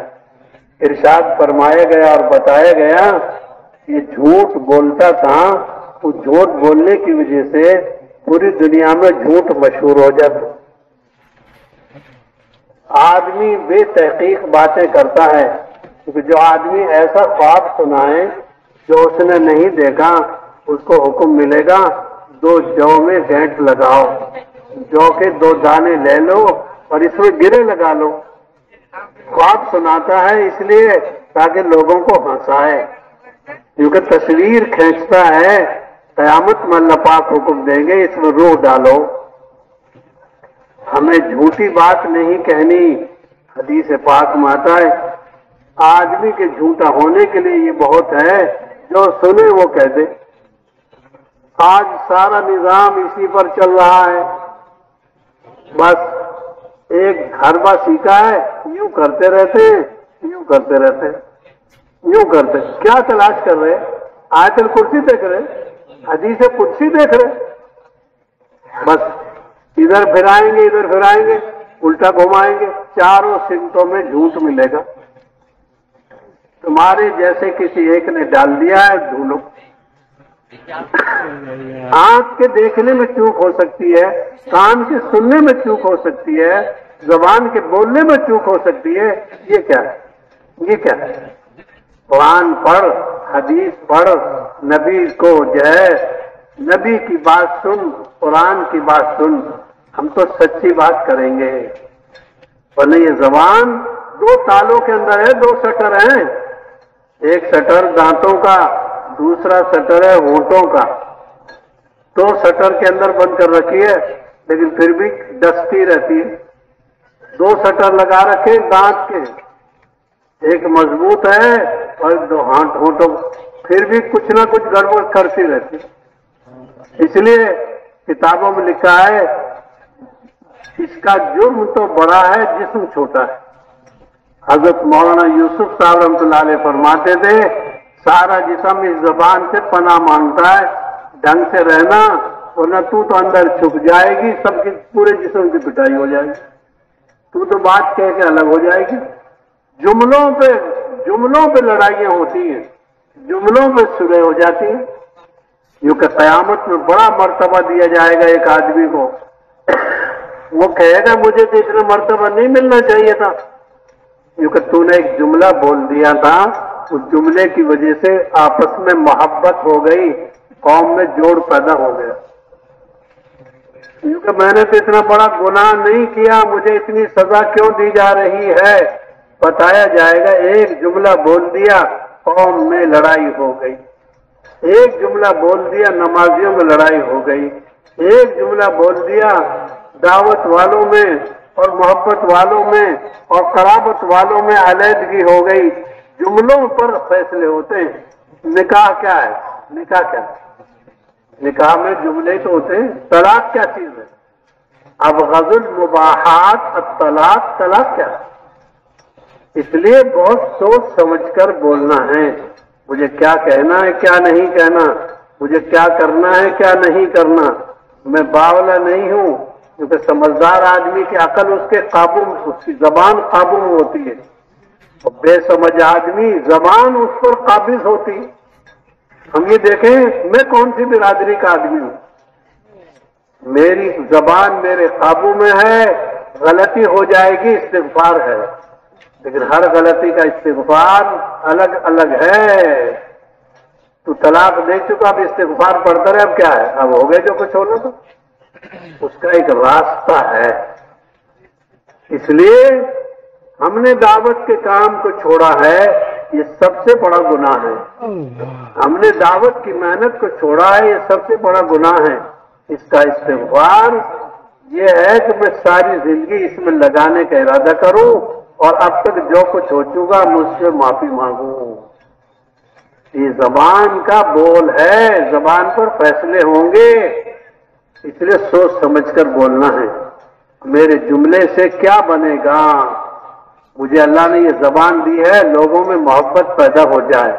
ये कैंची नहीं है, जैसे चाहे काट दिया, जैसे चाहे कतर दिया, दर्जी की कैंची नहीं है। एक मुसलमान को जबान दी है, इसका हिसाब है। दो शटर बंद है ये, कभी ध्यान जमाया आपने? दांत की शटर एक, होंठों को शटर दो, लेकिन फिर भी ये डस जाती है, फिर भी ये दूसरे को तकलीफ पहुंचाती रहती है।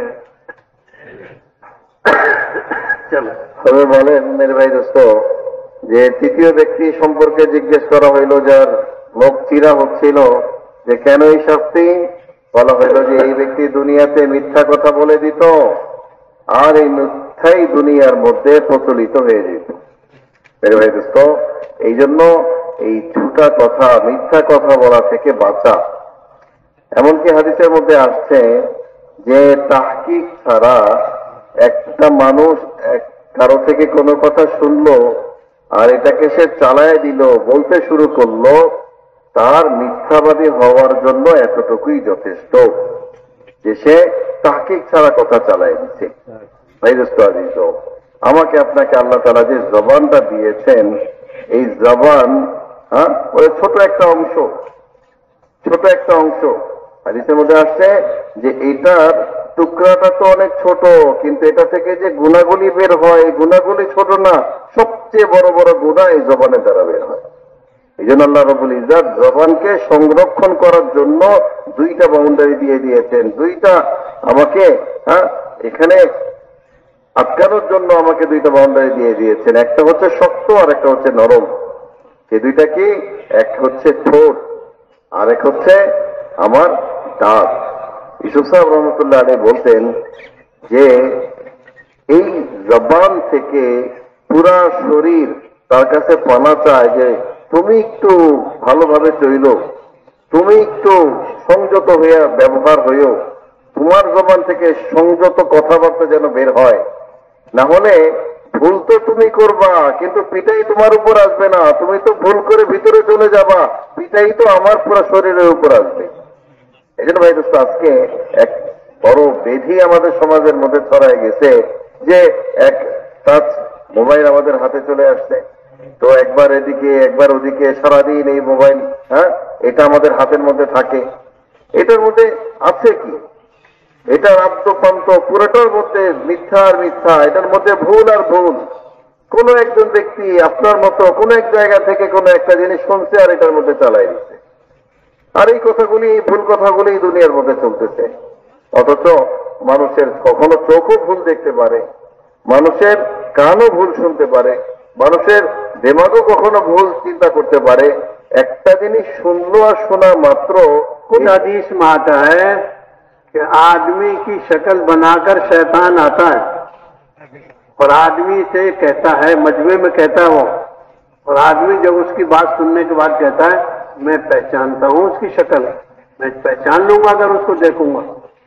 तो हर आदमी की शक्ल, जो आदमी आ रहा है जरूरी नहीं वो आदमी हो सकता है वो शैतान बदला, शैतान तो जिन है, और जिन ये तो शक्लों बेशकाल मुख्तलिफा, ये तो मुख्तलिफ शक्लें बदलता रहता है, कभी चाहे किसी शक्ल में कभी किसी शक्ल में।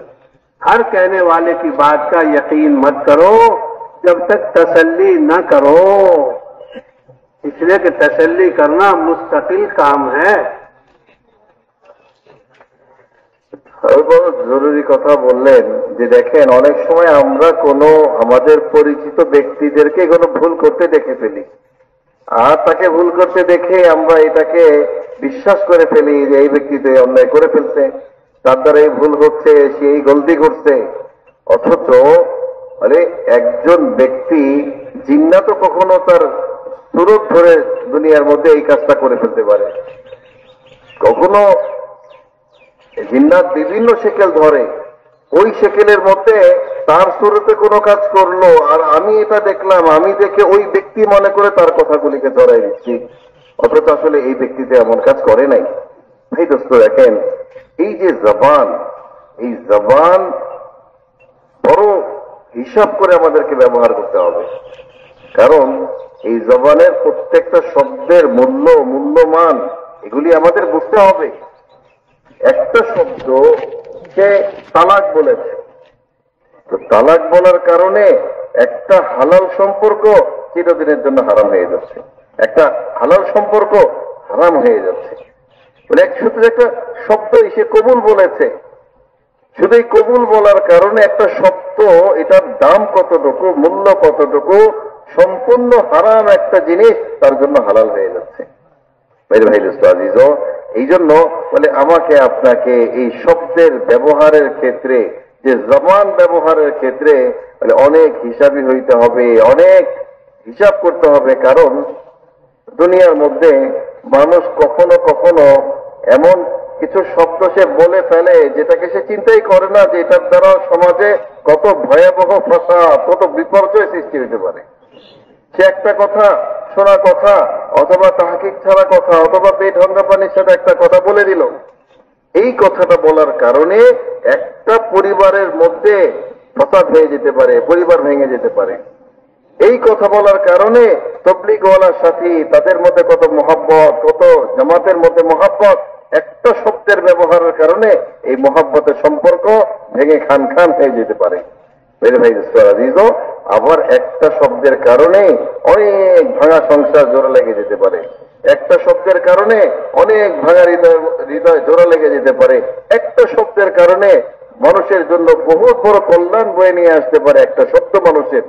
কিন্তু শব্দগুলি ভাই দোস্ত সাধারণ কোনো জিনিস না যে আমি চাইলেই যে কোনো শব্দ আমি ব্যবহার করতে পারবো। আখিরাতের ময়দানে আল্লাহ রাব্বুল ইজ্জত কোনো কোনো ব্যক্তিকে অনেক বড় মাকাম দিবেন, অনেক মর্যাদা মর্তবা আল্লাহ তাআলা দিবেন। এই মর্তবা এবং মর্যাদা আল্লাহ তাআলা জিজ্ঞেস করবে যে আল্লাহ এত বড় মর্তবা আমাকে কেন দেয়া হচ্ছে, আমি তো এমন কিছু করি নাই। বলে দুনিয়াতে তুমি একটা ভালো কথা বলে আসছো, ভালো একটা শব্দ ব্যবহার করে আসছো, যার কারণে দুনিয়াতে এই কাজ লম্বা সময় ধরে চলেছে, লম্বা সময় ধরে তোমাদের কথার কারণে ভালো কাজের উপর মানুষ চলেছে। যত মানুষ তোমার কথার কারণে ভালো কাজ নেক আমল করেছে তাদের সবার সওয়াব তোমার আমল নামার মধ্যে দিয়ে দেওয়া হয়েছে। আরেকজন ব্যক্তি সে একটা ধারণাই করতে পারে নাই, সে একটা শব্দ বলে ফেলছে, আর এই একটা শব্দ ব্যবহারের কারণে বলে আখিরাতে তাকে লম্বা আযাব, বড় ভয়াবহ শাস্তি দেওয়া হচ্ছে। বলে আল্লাহ আমি তো এত আযাব করি নাই, এত শাস্তির উপযুক্ত আমি কোনো কাজ করি নাই। বলে না, তুমি তো এমন একটা শব্দ, এমন একটা বাক্য ব্যবহার করছো যে বাক্যের কারণে দুনিয়াতে এইভাবে বিপর্যয় নেমে আসছে, এত বড় ফসাদ সৃষ্টি হয়েছে, আর ওই ফসাদের শাস্তি আজকে তোমাকে এখানে দেওয়া হচ্ছে। এই জন্যই দাওয়াতের মেহনত মেরে ভাই দোস্ত, এই মেহনতকে আমাদের जिंदगीতে अपनाते হবে। এই मुबारक কাজ हम सोचते हैं लोगों के बोल का असर है, तू देख तूने क्या बोला है। शैतान बात को घुमाने के लिए क्या कहता है, ये लोगों की बात है, लोगों की नहीं। तू देख तेरे जुमले से तेरी बीवी नाराज, तू देख तेरे जुमले से तेरी औलाद नाराज, तू देख तेरे जुमले से तेरा जिस्म कयामत में नाराज होगा। तेरी जबान बंद कर दी जाएगी, तेरे सारे जिस्म में बोल पैदा कर दी जाएगा। कुरान में आता है क्यों तुम हमारे खिलाफ गवाही दे रहे हो।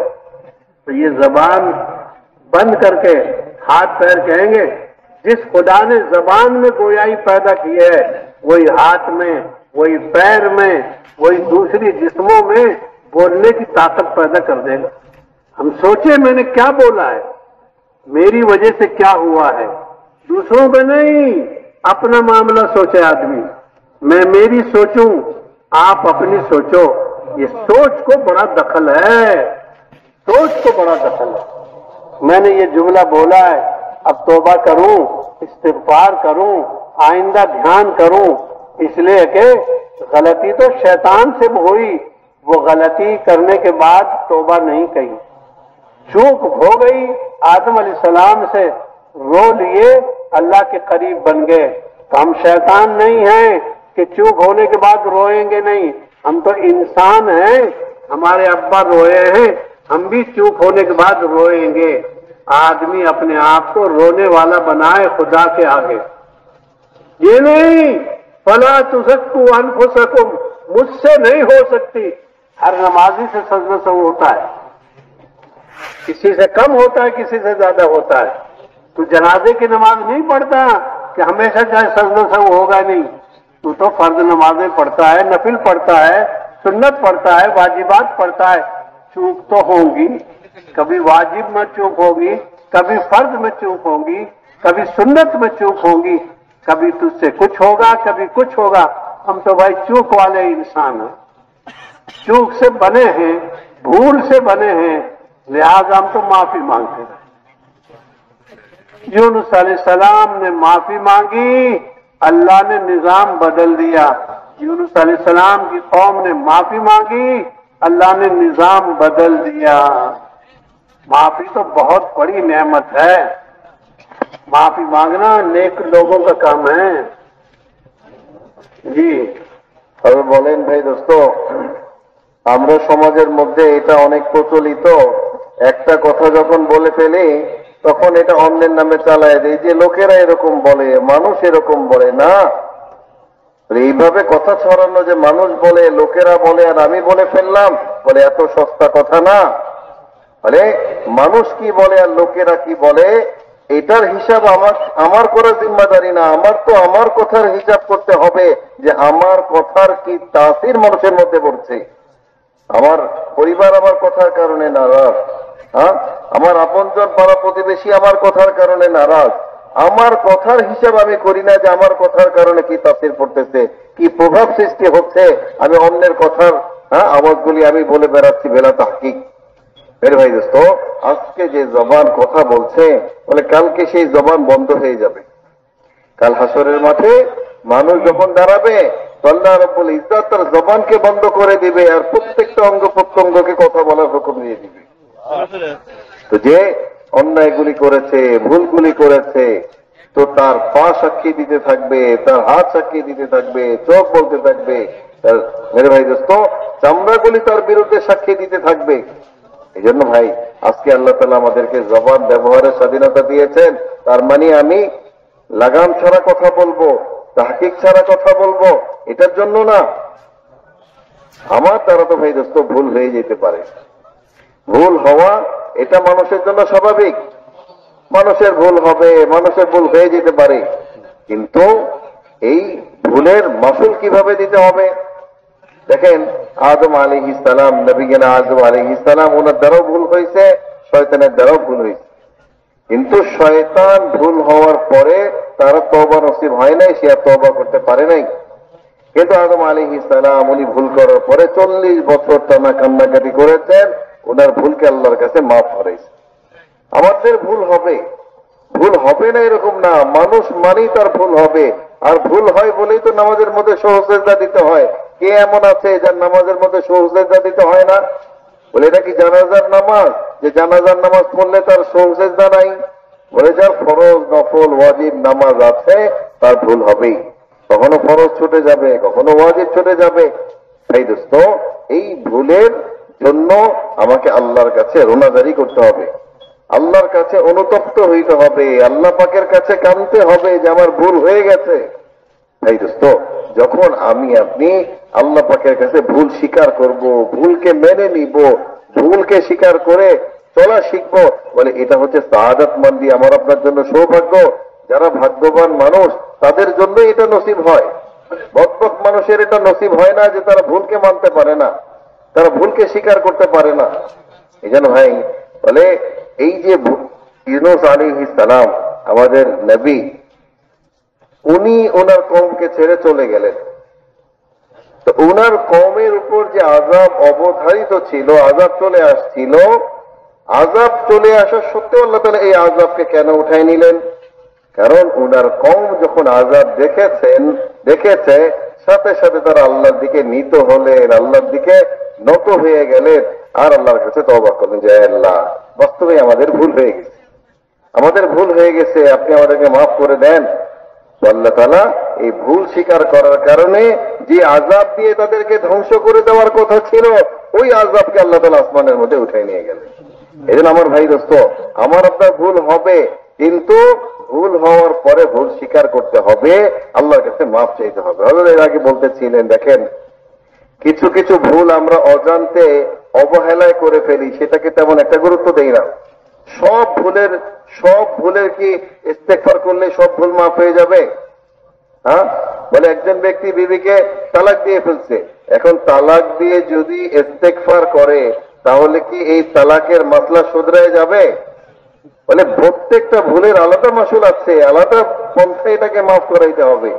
মারে ভাই দোস্ত, বলে আমাকে আপনাকে, আমার আপনার জিন্দেগির মধ্যে ভুল হবে, এই ভুলগুলিকে শুধরাইতে হবে। শুধরানোর জন্যই এই দাওয়াত ইলাল্লাহর কাজ, নবীওয়ালা এই মেহনত আল্লাহ রাব্বুল ইজ্জত আমাকে আপনাকে দিয়েছেন, যে এই মেহনতের মধ্যে আমি আপনি এটাকে অনুভব করার শক্তি পাবো, যোগ্যতা পাবো, অনুভব করার সুযোগ পাবো যে আমাদের দ্বারা কি ভুল হয়ে যাচ্ছে, কি কাজ আমাদের দ্বারা হয়ে যাচ্ছে, আর কোনটা আমাদের জন্য এখনো বাকি আছে।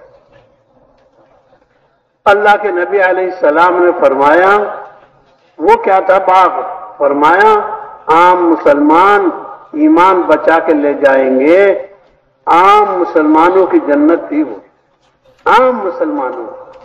इस दुनिया से 10 गुना बड़ी मिलेगी। हदीस पाक में आता है ये दूसरे दर्जे की जो जन्नत है, क्योंकि ये शुहदा की जन्नत है। जब शहीदों को अल्लाह पाक जो जन्नत देंगे, क्योंकि इन शहीदों की जन्नत तो 100 दर्जे वाली होगी, और हर दर्जा बैन समाई वल अर्द, आसमान और जमीन के बराबर का फासला है। एक दर्जे में ऐसे 100 दर्जे, क्योंकि वो तीसरी जन्नत वो मेरी जन्नत है।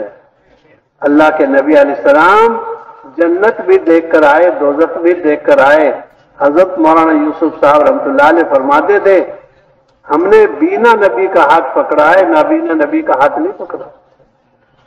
जन्नत देखकर आए, दोज़ख देखकर आए, गुनहगारों की सजा देखकर आए, और नेक कामों की सजा देखकर आए। नबी तो मेराज में होकर आए हैं, इसलिए हमने तो बीना नबी का हाथ पकड़ा है, नाबीना नबी का हाथ नहीं पकड़ा। इसलिए हमें समझदारी से काम करना होगा। ये सीरत का काम है, ये हजरत रसूल पाक की सुन्नत का काम है, इसलिए इसमें ऊंच नीच मिलेगी। तमाम सीरत की नजर से हम चलेंगे तो काम में हालात आएंगे। ऐसा नहीं है कि तू मदनी जिंदगी के फतवाहत देखता है, मक्की जिंदगी बर्दाश्त न करे। इस मुबारक नबी को मक्के की जिंदगी में जो नागवारियां पेश आई हैं, वो यकीनन बर्दाश्त करनी पड़ेंगी। काम करने में ऊंच नीच आएगी, काम करने में नागवारियां पेश आएंगी। साहबा ने फरमाया, हमने नागवारियों में खैर को पाया। 3 दिन का फाका बर्दाश्त कर लो, 1 साल की हलाल रोजी का दरवाजा अल्लाह पाक खोल देंगे। बीज छोटा फल बड़ा, बीज छोटा दरख्त बड़ा, अमल थोड़ा इनाम ज्यादा। और बोले मेरे भाई दोस्तों अजीजों, যে আল্লাহ রব্বুল ইজ্জত বলে এই আমলগুলির বরকতে আমাকে আপনাকে আখিরাতে যে জান্নাত দিবেন, বলে এই জান্নাতের মধ্যেও স্তর হবে। হাদিসের মধ্যে আসছে যে সাধারণ থেকে সাধারণ মানুষ তাকে আল্লাহ রব্বুল ইজ্জত যে জান্নাত দান করবেন, এক একজন মানুষকে বলে আল্লাহ তাআলা 10টা দুনিয়ার সমান একটা জান্নাত দান করবেন। হ্যাঁ, আর দ্বিতীয় স্তরের জান্নাত আল্লাহ তাআলা শহীদদেরকে দান করবেন। তাদের জান্নাত এমন হবে যে 100 স্তরের জান্নাত, আর এক দরজা থেকে আরেক দরজার দূরত্ব হবে আসমান থেকে জমিনের ফাসলা দূরত্ব যতটুকু, এত বড় মর্তবার জান্নাত আল্লাহ তাআলা শহীদদেরকে দান করবেন। এরপরে মেরে ভাই দোস্ত আজিজো, মানে যে জান্নাত দেয়া হবে সেটা হচ্ছে হুজুর সাল্লাল্লাহু আলাইহি ওয়াসাল্লামের জান্নাত। নবী সাল্লাল্লাহু আলাইহি ওয়াসাল্লামকে আল্লাহ রাব্বুল ইজ্জত বলে সবচেয়ে বড় জান্নাত আল্লাহ রাব্বুল ইজ্জত নবী সাল্লাল্লাহু আলাইহি ওয়াসাল্লামকে দিবেন। তো ভাই দোস্ত আজিজো, বলে এই যে জান্নাতগুলি বলে আল্লাহ রাব্বুল ইজ্জত এটাকে বান্দার আমলের কারণে এই জান্নাতগুলির স্তর, জান্নাতগুলিকে আল্লাহ তাআলা দিবেন। কেন? বান্দা দুনিয়ার জমিনে বলে তার জিন্দেগিকে কাজে লাগাইছে, তার জীবনকে কাজে লাগানোর কারণে আল্লাহ রাব্বুল ইজ্জত আখিরাতে তাকে এই মর্তবা, তাকে এই মর্যাদা আল্লাহ রাব্বুল ইজ্জত দান করতেছে।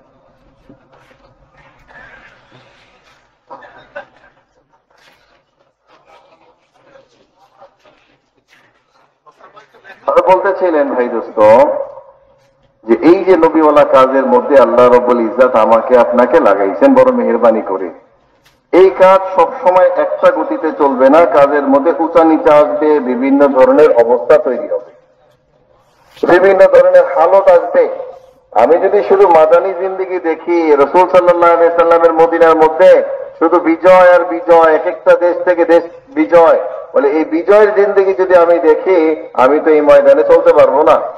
বলে আমাকে মুক্তি জিন্দেগি দেখতে হবে। প্রত্যেক দায়ী যে কাম নিয়ে দাঁড়াইছে, এই কামকে জিন্দেগির মাকসাদ বানিয়ে চলছে, এমন প্রত্যেক ব্যক্তির সামনে হুজুর সাল্লাল্লাহু আলাইহি ওয়াসাল্লামের ওই মুক্তি জিন্দেগির হালতও আমাদের সামনে আসবে।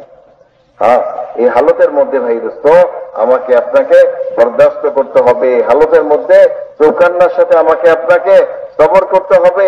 এই হালত গুলিতে হুজুর সাল্লাল্লাহু আলাইহি ওয়াসাল্লামের যে সিরাত ছিল, এই সিরাতকে দেখে আমাদের কদম বাড়াইতে হবে। কারণ মোহতারাম, এই হালত যেটা আসে এটা তো বড় অল্প সময়ের জন্য আসে। এটার গাছটা তো অনেক ছোট, কিন্তু ফলাফল অনেক বড়। আমি হালত অল্প সময়ের জন্য বরদাস্ত করব, কিন্তু হালত অল্প সময়ে বরদাস্ত করার কারণে যে ফলাফল আসবে, যে নতিজা আসবে, এই নতিজা অনেক বড় আকারে আসবে। একজন ব্যক্তি যদি 3 দিন ক্ষুধার্ত থাকে, তার অভাবের কথা কারো কাছে না বলে, তাহলে হাদিসের মধ্যে আসছে যে আল্লাহ রাব্বুল ইজ্জত তাকে 1 বছরের হালাল রুজির ইন্তজাম আল্লাহ তাআলা করে দিবেন। এই জন্য ভাই দোস্ত আমাদের হালত আসবে, আসাটা স্বাভাবিক। হালতের মধ্যে সিরাতকে সামনে রেখে, নবীর জীবনকে সামনে রেখে আমাকে বরদাস্ত করতে হবে। मदीना मरकज बीजापुर.com। सारी बातें बात करने से नहीं होंगी, अब सारी जिंदगी खपाना है। अल्लाह पाक ने हमको इस जमाने में एक आसान काम दिया है, जो कुरान हदीस की रोशनी का काम है। जान का सौदा है, माल का सौदा है। ये सिर्फ बयानात का मौका नहीं है और सिर्फ इज्तिमात की शिरकत नहीं है, 3 दिन की कुर्बानी नहीं, बल्कि आदमी मकसद जिंदगी बनाए। अल्लाह का काम मुझे करना है, मस्जिदें आबाद करनी है, कुरान पढ़ने का मिजाज बनाना है और अल्लाह के अहकामात पर अमल करना है, नबी की सुन्नतें जिंदा करनी है।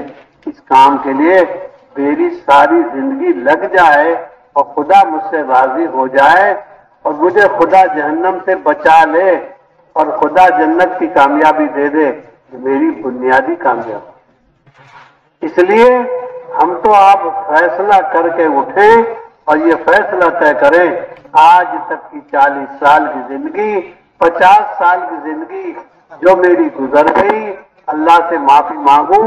अब मेरी जिंदगी के 20 साल बाकी हैं, 30 साल बाकी हैं, 40 बाकी हैं, 10 मिनट बाकी हैं, 1 मिनट बाकी है, 1 दिन बाकी है।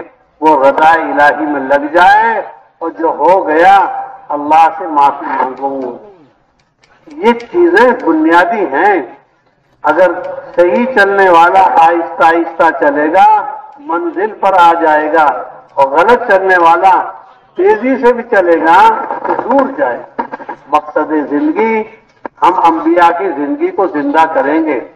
अल्लाह पाक ने मूसा अलैहिस्सलाम को कुरान में 136 मरतबा बताया। अल्लाह पाक ने हज़रत इब्राहीम अलैहिस्सलाम को कुरान में 78 मरतबा बताया है। क्यों बताया है? ताकि इनकी चाल चलें, इनका रास्ता इख्तियार करें। इसलिए हम तो अंबिया की जिंदगी और सय्यदुल अंबिया की जिंदगी, शरीयतें मनसूख हो जाती हैं लेकिन आदतें मनसूख नहीं होती, मिजाज मनसूख नहीं होते। इब्राहीमी मिजाज, मूसवी मिजाज, ईसवी मिजाज, शरीयतें मनसूख होती हैं लेकिन तबीयतें मनसूख नहीं होती। अंबिया अलैहिस्सलाम के 25 नाम, 27 नबियों के नाम जो कुरान ने बताए हैं, उनकी चाल चलने के लिए कहा गया। पढ़ के देखो सूरह मरियम, पढ़ के देखो सूरह हज, पढ़ के देखो सूरह अंबिया, पढ़ के देखो सूरह इब्राहिम, पढ़ के देखो सूरह यूसुफ। कैसे अखलाक होने चाहिए, जो कैसे अखलाक हो जो कुएं में डालें, उनको शाही मेहमान खाने में बिठाओ। उन्हें मालूम था ये मेरे वो भाई हैं जिन्होंने मेरा कपड़ा उतारा था कुएं में डालने के वक्त, लेकिन शाही मेहमान खाने में ठहराया। दाई के अखलाक तो यूसुफ अलैहिस्सलाम जैसे हो। सूरह यूसुफ पढ़ ले, सूरह यूसुफ पढ़ने से दावत के सिफात आएंगे कि जो हमें सताएंगे हम उनके लिए जो है दुआएं करेंगे। जो हमें परेशान करेगी बीवी, हम उसको बर्दाश्त करेंगे। जो बेटा हमें परेशान करेगा हम उसको बर्दाश्त कर लेंगे। लूत अलैहिस्सलाम ने बीवी बर्दाश्त कर ली, नूह अलैहिस्सलाम ने माँ बेटों को बर्दाश्त कर लिया, इब्राहिम अलैहिस्सलाम ने बाप को बर्दाश्त कर लिया। इसलिए हम तो बर्दाश्त के आदमी हैं। यूसुफ अलैहिस्सलाम की सूरत को पढ़ा करें हम। जब सूरह यूसुफ पढ़ेंगे हमें समझ में आए कि दाई के अखलाक कैसे होते हैं। जिन्होंने कुएं में डाला बगैर कपड़े के, उनको शाही मेहमान खाने में ठहरा रहे हैं। वो नहीं जानते ये यूसुफ हैं, यूसुफ अलैहिस्सलाम जानते ये मेरे भाई हैं। हालांकि डाल कहा था, मुझे कुएं में डाल रहे हो, कुर्ता तो छोड़ दो, अगर मर जाऊंगा तो मेरा कफन बन जाएगा और अगर जिंदा रहूंगा तो मेरा सतर छुप जाएगा। लेकिन बेरहम लोगों को रहम नहीं आया। खुदा ने मिस्र में ले जाकर इनको सबको दबाकर और झुकाकर दिखा दिया, ये है वो हमारे यूसुफ का ख्वाब।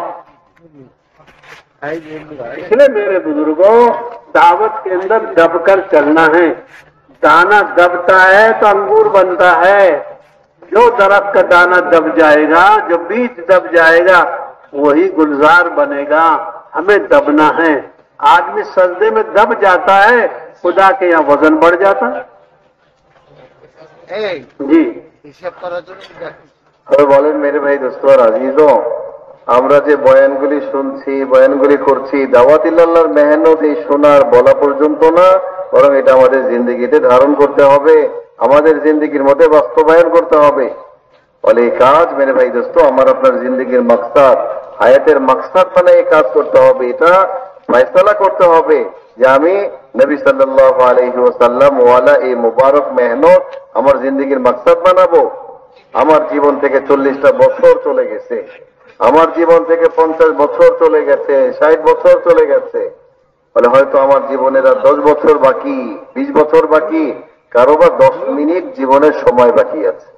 মেরে ভাই দোস্ত, বলে এখন প্রত্যেকের জিম্মাদারি, অতীতে আমার যে ভুল হয়ে গেছে, এই ভুলের জন্য আল্লাহর কাছে তওবা করা, আল্লাহর কাছে ফিরে আসা, আল্লাহর কাছে নত হওয়া। আর জীবনের যে সময়টা বাকি আছে, এই সময়ের ব্যাপারে সিদ্ধান্ত নেওয়া যে আমার বাকি জীবন আল্লাহর সামনে আমার দাঁড়াইতে হবে, ওই আল্লাহর কাজের মধ্যে আমি আমার জীবন লাগাই দিব। ভাই দোস্ত আর আজিজও, বলে আমরা যদি এই কাজকে মাকসাদ বানাই, এই কাজকে নিয়ে চলি, ভাই দোস্ত বলে আমাদের আখিরাতে আল্লাহ পাকের যে ওয়াদা, ওই ওয়াদাগুলিকে আল্লাহ তাআলা পুরা করবেন। ওই ওয়াদাগুলি আল্লাহ তাআলা পুরা করবেন যখন আমরা আমাদের এই কাজ আমাদের জিন্দেগির মাকসাদ বানায় করব। এই জন্য আমাদের নবী জনাবে মুহাম্মদ রাসূলুল্লাহ সাল্লাল্লাহু আলাইহি ওয়াসাল্লাম, ওনার জিন্দেগি আমাদের সামনে। উনি যেভাবে এই কাজকে ওনার জীবনে করে গেছেন, ওই আদর্শকে জীবনে ধারণ করেই আমাকে আপনাকে চলতে হবে। এবং অন্যান্য আম্বিয়া আলাইহিমুস সালামের ব্যাপারেও আল্লাহ রাব্বুল ইজ্জত যে ঘটনাগুলি ওনাদের বয়ান করেছেন, দেখেন ভাই দোস্ত, এই কাজের মধ্যে মানে আমার আপনার জন্য রাহবারি জরুরি।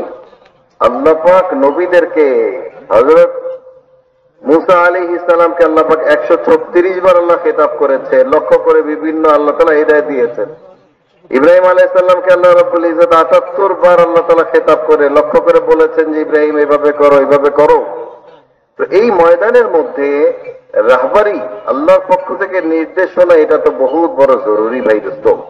দেখেন কোরআনে কারীম যখন নাজিল হয়েছে, অন্যান্য নবীদের কিতাব গ্রন্থগুলি মানসুখ রহিত হয়ে গেছে। ওই কিতাবের আহকামগুলি তো এই উম্মতের জন্য প্রযোজ্য না, কিন্তু অন্যান্য নবীদের আদর্শ, তাদের সিফাত, তাদের যে গুণগুলি ছিল, এই গুণগুলি কখনো রহিত হয় না, মানসুখ হয় না। এটা প্রত্যেক কিয়ামত পর্যন্ত আনেওয়ালা উম্মতের জন্য সবক। আল্লাহ তাআলা ইব্রাহিম আলাইহিস সালামের মধ্যে কি গুণ দিয়েছেন, আল্লাহ মুসা আলাইহিস সালামের মধ্যে কি গুণ দিয়েছেন, নবিয়ানা ইউসুফ আলাইহিস সালাম, উনাকে আল্লাহ তাআলা কি গুণগুলি দিয়েছেন। হ্যাঁ, উনাকে আল্লাহ তাআলা কি গুণগুলি দিয়েছেন। ভাই দোস্ত আজিজও, এই গুণগুলি ধারণ করা এটা প্রত্যেক দায়ীর জন্য জরুরি। আমরা যদি সূরা আম্বিয়া পড়ি, আমরা যদি সূরা মারইয়াম পড়ি, আমরা যদি সূরা ইউসুফ পড়ি, তাহলে দেখবো যে নবীদের গুণাবলী কি, নবীদের কি গুণগুলি আল্লাহ তাআলা বয়ান করেছেন। তো এই কোরআনের মধ্যে পূর্বেকার নবীদের এই গুণগুলি বয়ান করার মাকসাদ কি, যে এই উম্মত এই দাওয়াতের মেহনত করতে গেলে তাদের এই গুণগুলি দরকার, তারা নবীওয়ালা এই গুণগুলিকে নিয়ে চলবে। কখনো বিবিকে বরদাস্ত করতে হবে, বিবি কথা মানে না, তো আমাকে দেখতে হবে যে নূহ আলাইহিস সালাম কিভাবে বিবিকে, লূত আলাইহিস সালাম কিভাবে বিবিকে বরদাস্ত করে এই কাজ করেছে। এই কাজ করতে গিয়ে কখনো দেখবো যে আমার বেটা আমার ছেলে আমার কথা মানে না, আমি যেভাবে বলছি চলে না, তো আমি নূহ আলাইহিস সালামকে দেখবো যে নূহ আলাইহিস সালাম কিভাবে তার বেটাকে বরদাস্ত করেই এই কাজকে চালিয়েছেন। এইভাবে কখনো আমার আপনজন, আমার ভাই ব্রাদারের পক্ষ থেকে হালত আসবে, আপন মানুষের পক্ষ থেকে হালত আসবে, যাদের পক্ষ থেকে হালত আসে, কষ্ট আসে, এই মানুষগুলিকে আপনায় নিতে হবে। এই সবক আল্লাহ তাআলা সূরা ইউসুফে আমাকে আপনাকে দিয়েছেন। সূরা ইউসুফকে হযরত বলেন যে আমরা যদি বেশি বেশি পড়ি, এটার অর্থগুলি বোঝার চেষ্টা করি, তাহলে মানে সূরা ইউসুফের গুণগুলি আমাদের জন্য ধারণ করা সহজ হবে। ওই গুণগুলি আমাদের জিন্দেগিতে আনা আমাদের জন্য মেরে ভাই দোস্ত আজিজ বলে সহজ হবে যখন এই সূরা আমি আপনি পড়বো। দেখেন कुर्ते का किस्सा सुनाओ। হ্যাঁ, দেখেন ইউসুফ আলাইহিস সালামকে ওনার ভাইয়েরা ষড়যন্ত্র করে কূপের মধ্যে ফেলে দিল। আর এই ঘটনা এত নির্দয় ভাবে তারা সম্পাদন করলো যে ভাই বলছিলেন, ছোট ভাই, আদরের ভাই, যে আমাকে কূপে ফেলে দিচ্ছ, অন্তত কোটটাটা আমাকে দিয়ে দাও, গায়ের লেবাসটা আমাকে পরার সুযোগ দাও, যাতে আমি যদি মরে যাই এই কাপড়টা আমার কাফন হবে, আর যদি আমি বেঁচে থাকি এটা আমার জন্য সতর হবে। তো এতটা নির্দয় ব্যবহার ওনার সাথে করা হয়েছে যে ওই কুর্তাটাও খুলে রাখা হয়েছে, কুর্তা খুলে ওনাকে কূপের মধ্যে ফেলে দিছে। হ্যাঁ, ওই নবী ইউসুফ আলাইহিস সালামকে আল্লাহ তাআলা দেখাইলেন যে আল্লাহ মিশরের বাজারে নিয়ে গেলেন, আর ওই মিশরের গভর্নর আল্লাহ তাআলা ইউসুফ আলাইহিস সালামকে বানিয়ে দিলেন। আর ভাইদেরকে তার কাছে অবনত করে, ভাইদেরকে তার কাছে অভাবী করে আল্লাহ তাআলা ভাইদেরকে তার কাছে যখন ফিরায় নিয়ে আসছেন, ভাইরা তো ইউসুফ আলাইহিস সালামকে চিনে নাই, কিন্তু ইউসুফ আলাইহিস সালাম ঠিকই তার ভাইদেরকে চিনছেন। আর ওই চিনার পর তাদের থেকে কোনো ইন্তেকাম নেন নাই, কোনো বদলা নেন নাই, ওই ভাইদেরকে সম্মানের আসনের মধ্যে বসাইছেন। ভাই দোস্ত, এটা হচ্ছে দায়ীর সিফাত, যে যাদের পক্ষ থেকে কষ্ট আসবে তাদের থেকে বদলা না নিয়ে তাদেরকে বরদাস্ত করা, ইকরাম করা। মেরে মুহতারাম ভাই দোস্ত আজিজ, বলে আমি আপনি যখন এইভাবে নবীদের গুণগুলিকে নিজেদের জীবনে নিয়ে কাজ করব, তো আমাদের কাজের মাকবুলিয়াত আসবে, আমাদের এই কাজকে আল্লাহ তাআলা আপন কুদরতের দ্বারা আগে বাড়ায় নেবে। এই কাজের সিফাত হচ্ছে ভাই দোস্ত বলে নত হয়ে চলা। এই কাজই এমন যে একটা দানা দেখেন, এটা যখন পিষে যায়, এটা যখন চূর্ণ বিচূর্ণ হয়ে যায়, তখন এটার দ্বারা আটা হয়, এটা মানুষের খাদ্যে পরিণত হয়, খাদ্য উপযোগী হয়। এইভাবে যখন মাটির নিচে এই দানাকে ফেলা হয়, তো এটা ফুলে ফলে সুশোভিত হয়ে যায়। ঠিক এরকম ভাবে বান্দা যখন আল্লাহর কাছে সেজদায় পড়ে, যখন সে নত হয়ে যায়, তো এই বান্দার মর্তবা আল্লাহ পাকের কাছে কত বড় হয়ে যায়, কত বড় মর্তবা আল্লাহ তাআলার কাছে তার হয়ে যায় যখন সে নত হয়। এই জন্য দাওয়াতের ময়দানে আমাকে আপনাকে প্রত্যেককে নত হয়ে চলতে হবে, নিজেকে নমনীয় বানাইতে হবে, নিজেকে দবাইতে হবে, তখন আল্লাহ আমাদের দ্বারা কাজ নেবে। यूसुफ अलैहिस्सलाम का भाइयों ने तो कुर्ता उतार लिया, लेकिन खुदा खुदा है, जिब्रील अलैहिस्सलाम के जरिए वो कुर्ता भिजवा दिया जो इब्राहिम अलैहिस्सलाम को आग में डालने के वक्त पहनाया था। इब्राहिम अलैहिस्सलाम को जो कुर्ता अल्लाह ने अपने खजाने से भेजा था, जिब्रील के जरिए वही कुर्ता भिजवा दिया, दो ये पड़पोते को पहुंचा दो। और फिर अल्लाह पाक ने इस कुर्ते में जिस्म के छुपाने की तासीर नहीं, यूसुफ अलैहिस्सलाम ने यह कुर्ता अपने अब्बा याकूब अलैहिस्सलाम के लिए लिखा, भेज दिया, जिसकी तासीर लिखी है कुरान में, फरसद्द बसीरा, क्योंकि इस कुर्ते को पहनते ही हजरत यूसुफ अलैहिस्सलाम की बीनाई वापस आ गई।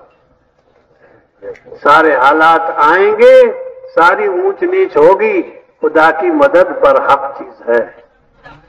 इसलिए मेरे बुजुर्गों, हम तो काम करने में अपनी जो है नागवारियों को बर्दाश्त करेंगे, काम करने में ऊंच नीच को बर्दाश्त करेंगे, काम करने में सुन्नत नबवी को जिंदा करेंगे।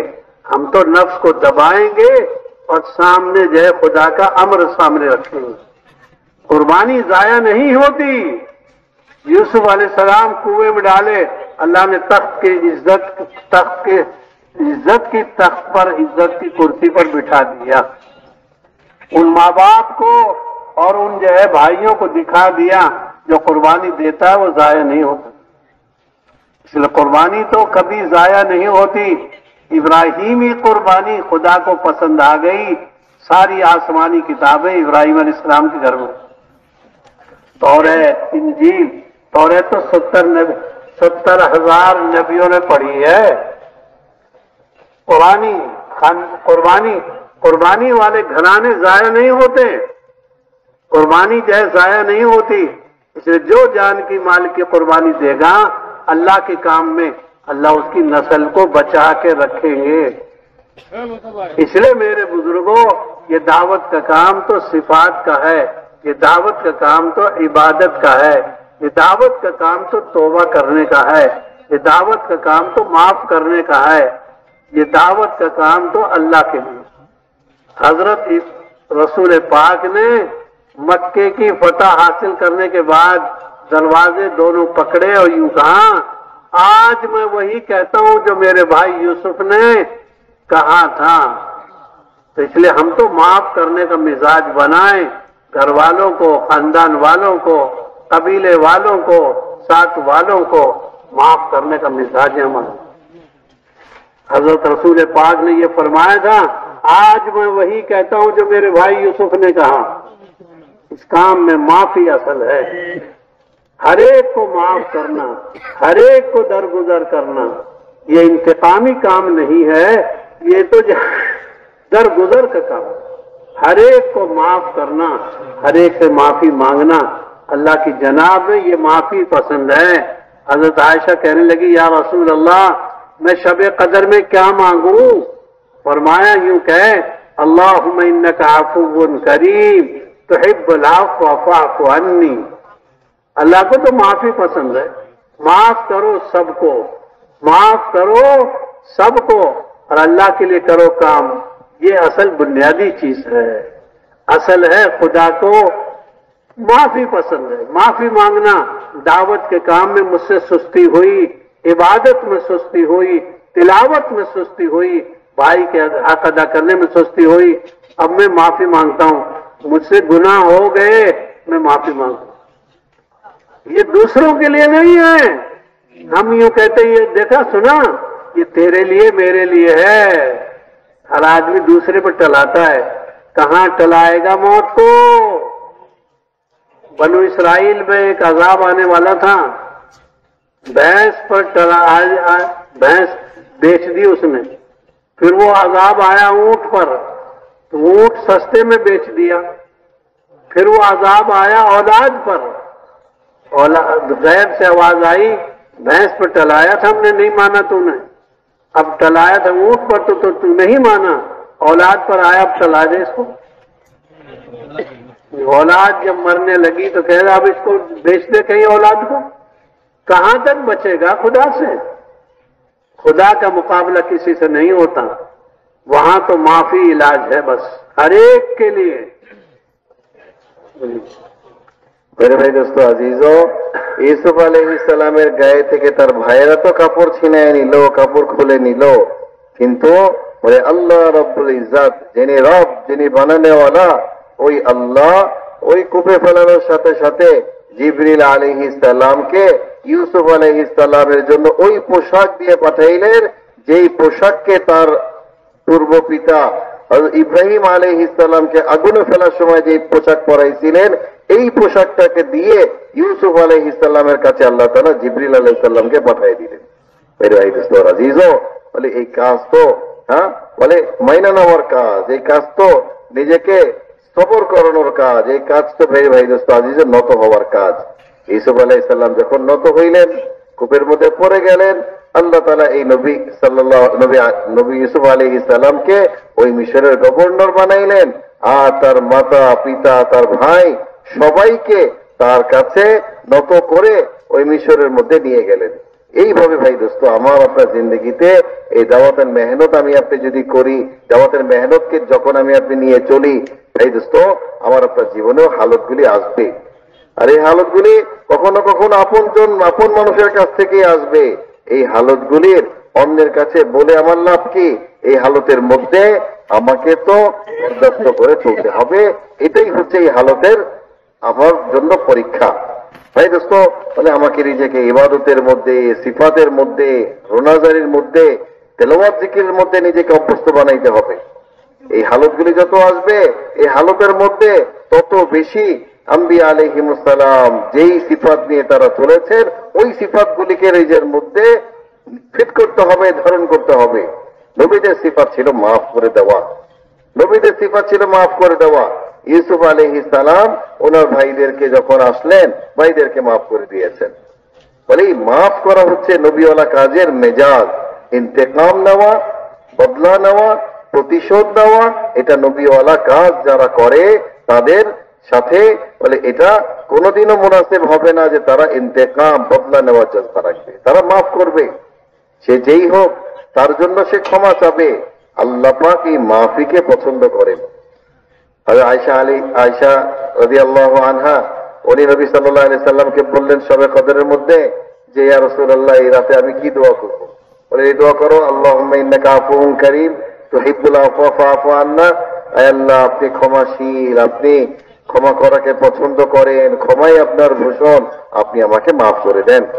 হুজুর সাল্লাল্লাহু আলাইহি ওয়াসাল্লাম যখন মক্কা বিজয় করলেন, তখন মক্কার বাইতুল্লাহর চৌকাঠ ধরে উনি যে কথাটা বললেন যে আজকে তো আমি ওই কথাই বলবো যেই কথা আমার ভাই ইউসুফ আলাইহিস সালাম বলেছিলেন, লা তাসরিবা আলাইকুমুল ইয়াউম, লা তাসরিবা আলাইকুমুল ইয়াউম, যে আমার আজকে কারো থেকে কোনো বদলা নেওয়ার নাই, কারো থেকে কোনো প্রতিশোধ নাই, আমি সবাইকে মাফ করে দিয়েছি, আমার ভাইকে মাফ করে দিয়েছি।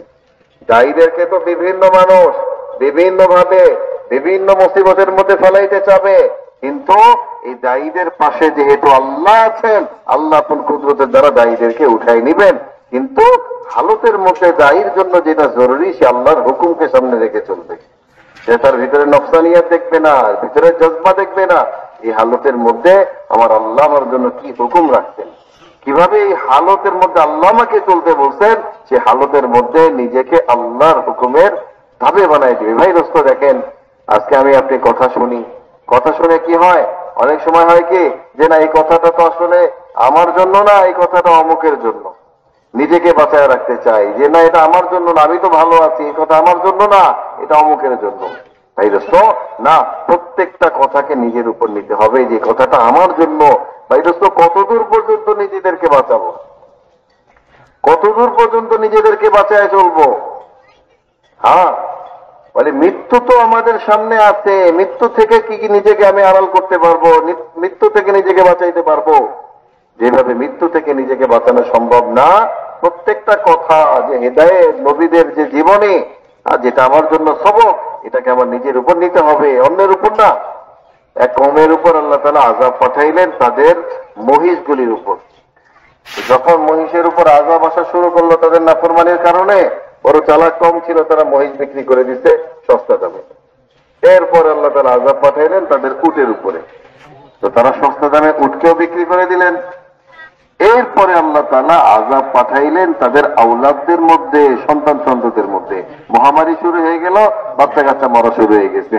তো আল্লাহ পাক বললেন আমার আযাবকে কতদূর তোমরা ঠেকাইবা? মহিষ তো বিক্রি করে ফেলছো, উটকে বিক্রি করে ফেলছো, এখন সন্তানকে কিভাবে বিক্রি করবা? মৃত্যু থেকে ভাই দোস্ত আমি আপনি কেউ বাঁচতে পারবো না, এটাকে ঠেকাইতে পারবো না। এই জন্য আমাদের প্রত্যেকটা কথা, ময়দানের প্রত্যেকটা হেদায়েত, এটা আমার জন্য মোহতারাম ভাই দোস্ত। এই হেদায়েতকে আমার নিজের জন্য মনে করে নিজেকে বলে তওবার স্তরে নিয়ে নাদামাত অনুতপ্ত হয়ে নিজেকে কাজের উপর খাড় করাইতে হবে, নিজেকে কাজের জন্য তৈরি করতে হবে। अब 4-4 महीने हर साल लगाने का मिजाज बनाना, 2-2 महीने मरकज के तकाजों के लिए, हमारी तो सारी जिंदगी इसके लिए है। हर महीने 10 दिन लगाएंगे, हर रोज 8 घंटे लगाएंगे, क्योंकि मुसलमान तो 3 जगह रहता है, या तो अपने घर में माँ बाप का हक अदा करने, औलाद को दीन सिखाने, या खुदा के घर में, या हलाल रोजी की तलाश में। हम तो 8-8 महीने लगाएंगे घरों में, लेकिन 8 महीने कैसे लगाएंगे? आधी रात मस्जिद में, आधी रात घर में, आधा दिन घर में, आधा दिन खुदा के घर में, और 4-4 महीने अल्लाह के रास्ते में फिरने का मिजाज। और 1 साल 4 महीने लगाएंगे अपने इलाके में, और 1 साल लगाएंगे 4 महीने अपने मुल्क में, और तीसरा साल जब आएगा तो 5 महीने की जमात बनाकर किसी पड़ोसी मुल्क में जाएंगे। हमारी तरतीब जिंदगी गुजारने की ये होगी, 4 महीने लगाएंगे अपने इलाके में और दूसरे साल लगाएंगे 4 महीने अपने मुल्क में, और तीसरे साल जो है 5 महीने की जमात बनाकर 2 महीने की मस्तूरात की जमात बनाकर किसी दूर के मुल्क में जाएंगे। अल्लाह की जमीन में बड़ी गुंजाइश है, इसलिए आप और हम सब इसका फैसला करके खड़े होकर बताओ। 4-4 महीने की नकद जमातें, 5 महीने की नकद जमातें, 2-2 महीने की नकद जमातें, हिम्मत करके बताओ। अल्लाह ने मौका दिया है, मौके से फायदा उठा। मेरे भाई दोस्तों अजीजों, আর বলেন যে আল্লাহ রব্বুল ইজ্জত আমাদেরকে বহুত বড় এক মৌকা দিয়েছেন। এই ইজতেমার মাঠে আমাদের দিলগুলিকে নরম করে আল্লাহ আমাদেরকে কবুল করবেন, এই জন্য ময়দানে নিয়ে আসছেন। এই মৌকাটাকে আমাদের কাজে লাগাইতে হবে। এই মৌকাটাকে, এই যে দীর্ঘ সময় হযরত নবীদের কথাগুলি শোনাইলেন, দীর্ঘ সময় উনি নবীদের জিন্দেগি আপনাদের সামনে বয়ান করে শোনাইলেন। ভাই দোস্ত, এটা কি যে আমার জন্য চূড়ান্ত সবক, আমার জিন্দেগির চূড়ান্ত নতিজা কি হইতে যাচ্ছে, বলে এটা থেকে ইবরত সবক আমাকে এখনই নিতে হবে, ময়দানে ফয়সালা করতে হবে। এই জন্য ভাই দোস্ত বলে আমি আপনি সবাই প্রত্যেককে এই মৌকাটাকে আখিরি মৌকা মনে করে কাজে লাগাইতে হবে। এই জন্য বলেন যে আমরা 4 মাসের আদত বানাই, বছরে 4 মাস চলতে হবে, এটার অভ্যাস আমরা গড়ে তুলি। 4 মাস আমরা আল্লাহ পাকের রাস্তায় লাগাবো আর 2 মাস আমরা মার্কাজকে দিব। এটার মধ্যে আমরা অভ্যস্ত হই, এই তরতিবের মধ্যে আমরা নিজেদেরকে ঢালি। মানে বলেন মোহতারাম ভাই দোস্ত রাজিজো, এক হচ্ছে 4 মাস আমি আল্লাহ পাকের রাস্তায় দিব, 8 মাস কিভাবে কাটাবো এটারও তরতিব, যে আমি অর্ধেক রাত আমি ঘরে, অর্ধেক রাত মসজিদে, অর্ধেক দিন আমি কামাই রুজির মধ্যে, অর্ধেক দিন আমি মসজিদে, এইভাবে আমার জিন্দেগিকে আমি সাজাই। মুমিনের জিন্দেগি হয়তো ঘরে থাকবে বাবা মা বাল বাচ্চার খেদমতে, আর না হয় সে আল্লাহর ঘরে থাকবে, আর না হয় সে হালাল রুজি অন্বেষণের মধ্যে থাকবে। এই 3টা জায়গার মধ্যে মুমিনের জিন্দেগি ব্যবহার হইতে পারে। মেরে ভাই দোস্ত, এই জন্য আমরা রোজানা 8 ঘন্টা সময় লাগাবো, প্রত্যেক মাসে 10 দিন সময় লাগাবো, এবং প্রত্যেক বছর 4 মাস কিভাবে मदीना मरकज बीजापुर.com। এক বছর আমার বলে নিজের এরিয়ার মধ্যে, নিজের এলাকার মধ্যে আমি 4 মাস সময় লাগাবো। আরেক বছর আমি আমার মুলকের তাকাজার মধ্যে, আমার দেশের তাকাজার মধ্যে মার্কাজ যেভাবে আমাকে ইস্তেমাল করেন, আমি দেশের তাকাজার মধ্যে 4 মাস সময় লাগাবো। আর তৃতীয় 4 মাস, তৃতীয় বছরে যে কখনো মাসকুরাত সহ 2 মাস, কখনো 4 মাস আমরা বাহিরের মুলুকে সফরে, সারা দুনিয়ার তাকাজা নিয়ে সারা দুনিয়ার মধ্যে সফর করব। মোহতারাম ভাই দোস্ত, এভাবে যদি আমরা আমাদের জিন্দেগির তারতিব বানাই, ভাই দোস্ত লাখো মানুষের হিদায়াতের জরিয়া আল্লাহ আমাদেরকে বানাইবেন। আর এই বানানোর জন্যই আল্লাহ তাআলা আমাদেরকে ইস্তেমার ময়দানের মধ্যে নিয়ে আসছেন। আজকে আমি আপনি যদি অনেক সময় মনে করি যে আমার দ্বারা হবে না, না, আমার দ্বারা হবে যদি আমি নিজেকে মনে করি যে আল্লাহ আমার দ্বারা করাইবেন, আল্লাহর দ্বারা এটা সম্ভব। আমার যোগ্যতার দিকে আমি দেখবো না, আমি দেখবো যে আমার মালিক আমার দ্বারা করাইতে পারেন। তো আমরা যদি এটা মনে করি যে এই ময়দান থেকেই আমাদের 4 মাসের জন্য বিদেশ সফরের জন্য, মুলকের তাকাজা নিয়ে ফেরার জন্য আল্লাহ পাক আমাদেরকে নিবেন, আল্লাহ পাকের দ্বারা সম্ভব, আমার দ্বারা সম্ভব না, আল্লাহ নেওয়ালা জাত। আর আল্লাহর জাতের উপর উম্মত করে যদি ভাই দোস্ত আমি আপনি দাঁড়াই, আমাকে আপনাকে পুরা দুনিয়ার মধ্যে কে চালাইবেন? আল্লাহ চালাইবেন। এই জন্য ভাই দোস্ত ওই আল্লাহর রাস্তায় এই ময়দান থেকে 4 মাস সময় লাগানোর জন্য তৈরি আছি রে ভাই ইনশাআল্লাহ। এই জন্য ভাই দোস্ত হযরত লম্বা সময় বড় অসুস্থতা সহ ওনারা আসছেন। निकाह के वक्त शोर नहीं मचाया जाता, हाथ नहीं उठाए जाते, वो तो निकाह के लिए सारी जिंदगी उसको कबूल करते हैं। तो खाली हाथ उठाने से, शोर मचाने से थोड़ी निकाह होता है। इरादा करो, फैसला करो। जी, और 4 महीने की जमातें बताओ। और বলেন যে দেখেন এই আমরা অনেক শোর করলাম, আওয়াজ করলাম, এটা দ্বারা কিন্তু কাজ হবে না। বিবাহের মঞ্চে যখন আমরা বসি তখন এই শোরগোল দ্বারা কাজ হয় না। বলে ছোট্ট একটু শব্দ বলে কবুল বলে, এই কবুল বলার মানে কি? বলে আমি সারা জীবনের জন্য তাকে গ্রহণ করে নিলাম। আজকে আমার আপনার এই ফয়সালা করতে হবে যে দাওয়াতের মোবারক মেহনত নবীওয়ালা কাজ যে আল্লাহ তাআলা আমাকে আপনাকে দিয়েছেন, এই মোবারক কাজকে আমি আমার নিজের জিন্দেগির জন্য নিয়ে নিলাম। এই কাজকে পুরো দুনিয়াতে চালানোর জন্য আমরা 4 মাসের জন্য দাঁড়ায় যাব। তৈরি আছি তো ভাই ইনশাআল্লাহ? কারা কারা তৈরি আছেন হিম্মত করে দাঁড়াই ভাই দোস্ত, ইনশাআল্লাহ মাশাআল্লাহ। ময়দান থেকে 4 মাস। মারহাবা মারহাবা। अल्लाह रब्बुल इज्जत हम सबको इन तमाम बातों पर अमल करने की तौफीक अता फरमाए।